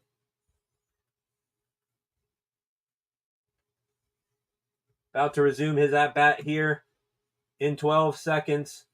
Oneil Cruz still down in the batting cages. Getting ready to go out.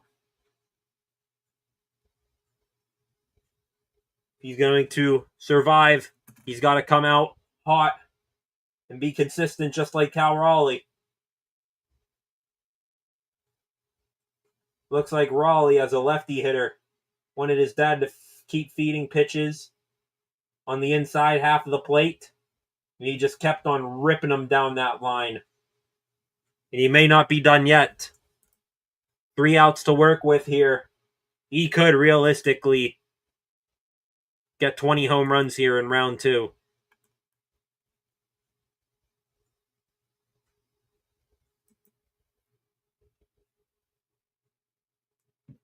He resumes here. His dad trying to put those right there on the money inside. There's one Raleigh. That's just going to be a routine fly out to center field. It's a 1 out for him. That one driven, and that one's way out of here. That's going to hit the top of the chop house out there. Raleigh again. Crushing. Gone. 18 home runs. And he's got 3 outs to go. Now 2 outs.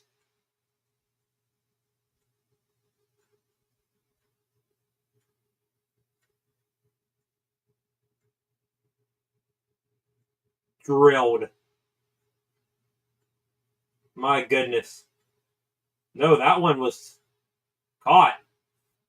The way the camera angle looked there, I thought that was going to be out. 18 home runs. With 1 out left here, Raleigh is going to add to that total before he wraps up. 19 now. Crazy jumping catch out there in the chop house. And then I think he just swung at that one there. That's going to be a pop out. So Cal Raleigh, a insane performance in round 2. Showed exactly why he is not only the big dumper, but why he is the home run leader in the entire MLB. 38 home runs in the regular season so far. And he just hit 19 home runs in round 2. Oneil Cruz has Mount Everest to climb right now. If anyone can do it, I'd like to think that he is the one that would be able to do it. But we will see. Here real quick, ladies and gentlemen, let me pop it up on the screen for you right here. The spray chart just now from Cal Raleigh. Right here is that Chop House restaurant. He loved hitting it all there. All of these home runs right there. 465 was his deepest drive. And now Oneil Cruz with one hell of a tall task in front of him.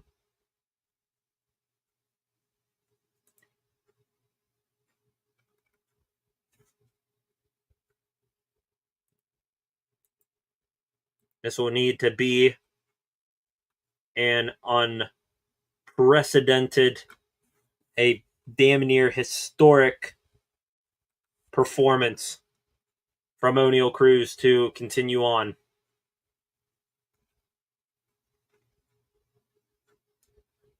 Here comes Oneil. Here we go, ladies and gentlemen. Does he have 20 Cruz missiles in him? 2 minutes, 27 pitches before the bonus round. Cal Raleigh, I believe, hit 16 home runs on 27 pitches. Cruz will need to damn near match that to have a chance.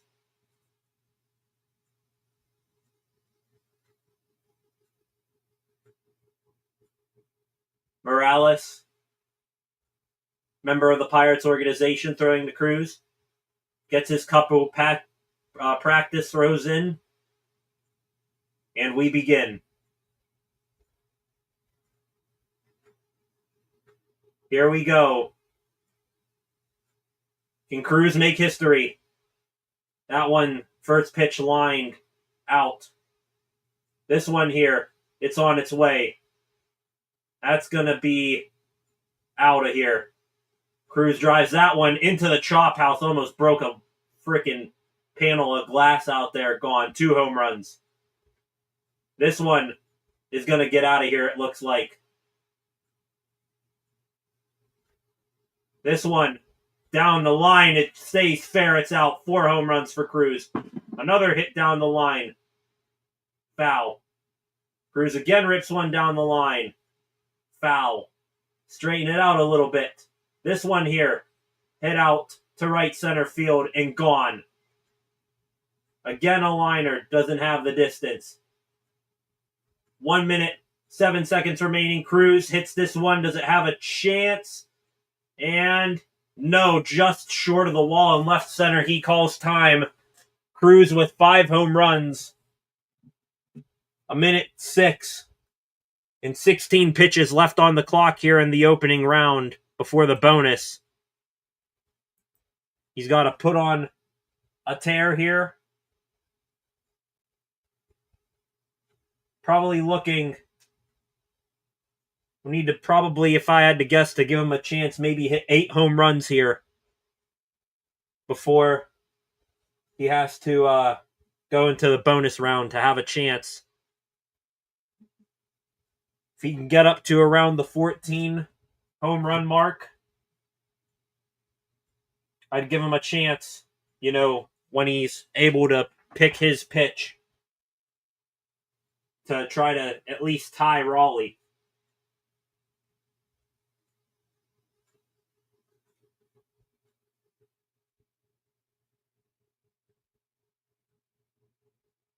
Junior Caminero looks like he is going to emerge from the batting cages at Truist Park for the finals. Will he face Raleigh or Cruz? We resume with Cruz. Again, just pulling the ball. Too much right now. Out with his first 2. That one hit. It's not going to get out of here. Cruz now in a rut here on a 6-pitch, now 7-pitch, home runless streak. And things are looking gloomy. That one on its way. And gone. That one on its way. And gone. That one on its way. Does not get a piece of it. Catcher just wore one off the helmet there. Cruz gets a hold of that one. That one looks like it's going to be 8. And it will. Takes that pitch, a high pitch there. 4 pitches left, 13 seconds. Cruz drives that one. Does it stay fair? It does not. Damn it. Again here. Drives that one. That one's away, gone. 2 pitches left. That one's away, gone. 9.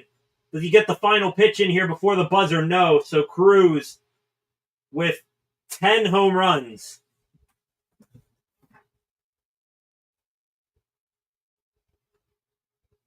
Ellie De La Cruz saying, Cruz, hey, calm down here. You got this. Tranquilo. 30-second breather here for O'Neill. He's going to need to put on the best bonus round performance that we've seen tonight. Assuming that there was no errors in home runs.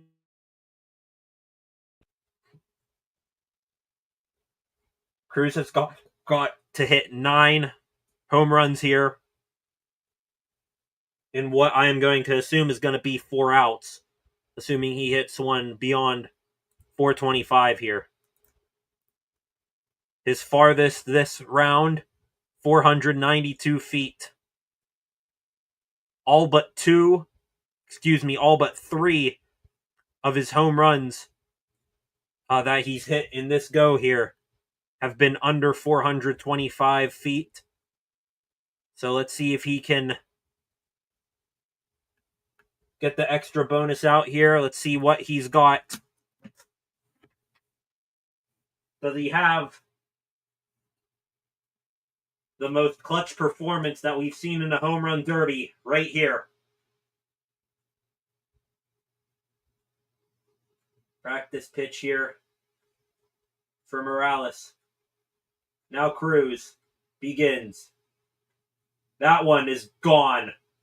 My God, that was absolutely murdered, and that is out of the stadium. Jeez Louise. 11 home runs. Junior Caminero, who's on to the finals, he is like, what was that? 498 feet from O'Neal Cruz on that home run. Takes that pitch. Already has the bonus. That one is just a high fly ball out to center field. It is going to die at the warning track. So he's got 1 out. 3 outs remaining. Cal Raleigh looks on. Takes that pitch. Cruz. A ground ball. And now he's down to 2 outs. He has to hit at least 8 home runs before he makes 2 more outs. The deck stacked against him. No interest whatsoever in swinging at that one. That one driven. Is it going to stay fair? No, it's going to stay fair, but it's going to be an out. And now down to his final out. That one driven. Is it going to stay fair? It does. Off the chop house. 12 home runs for O'Neal.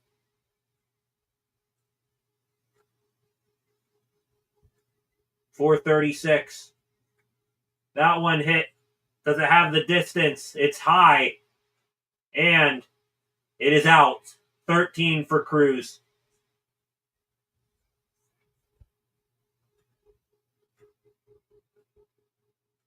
Still with 1 out to work with. Cruz gets under that, and that's how his night is going to end. Fly out to center field. And O'Neal Cruz ends his derby night with 13 home runs in round 2. Falls to the big dumper, Cal Raleigh.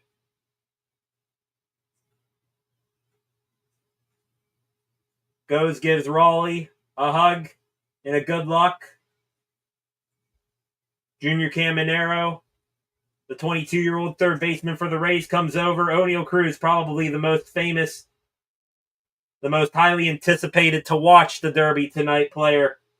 Much respect there between the guy that just beat him and the young Caminero as well, who I'm sure Cruz is an inspiration for. So, with that, hats off. It's not what the result we wanted, but hey, he just ran into Cal Raleigh, who went absolutely insane. That's unfortunately all we can, do. Did put up a good fight, though. So, credit to O'Neal Cruz from that. And now, the ever-famous Andrew Filipponi, he is, I guess, happy somewhere in Pittsburgh. I did find his extra quote, or his quote, by the way, on O'Neal Cruz. Quote from Andrew Filipponi: "I don't want him to have this moment. I'm not pulling for him. He's not someone I want to see get the $1 million payday and get the accolades of winning baseball's annual slugfest." Well, congratulations, Pony. I'm sure you are going to be ridiculed and criticized and mother effed one side and down the other. You got what you wanted. So with that, gonna call it a stream, ladies and gentlemen. On for nearly 3.5 hours here this evening. Now that O'Neal Cruz's night is done, gonna call it a stream there. It's getting pretty late. Got to be up early in the morning. Thank you very much for joining me here tonight for the final time. Please like, share, and comment on this stream. Subscribe to the channel, turn on notifications, all that good stuff. O'Neal Cruz coming up a little short tonight in the Home Run Derby, but we are proud for him nonetheless. And we would have been happy if he would have gotten that $1 million. It's real fans like us that want to see little glimmers of hope with this team, no matter who it comes from. So with that, good night, everyone. See you back here tomorrow night, a little earlier, around 5 to 6 o'clock, between 5 and 6 o'clock for some more Pittsburgh sports news. Get that stream in before the All-Star game tomorrow night. Paul Skeens begins that. Thank you, Freight Train, as always, for tuning in and chiming in as always. Appreciate you. Appreciate each and every one of you who stuck with me throughout tonight's Home Run Derby. Hope you are able to turn on and watch the finals. Junior Caminero versus Cal Raleigh. Cruz coming up just a little bit short, but we love them all the same.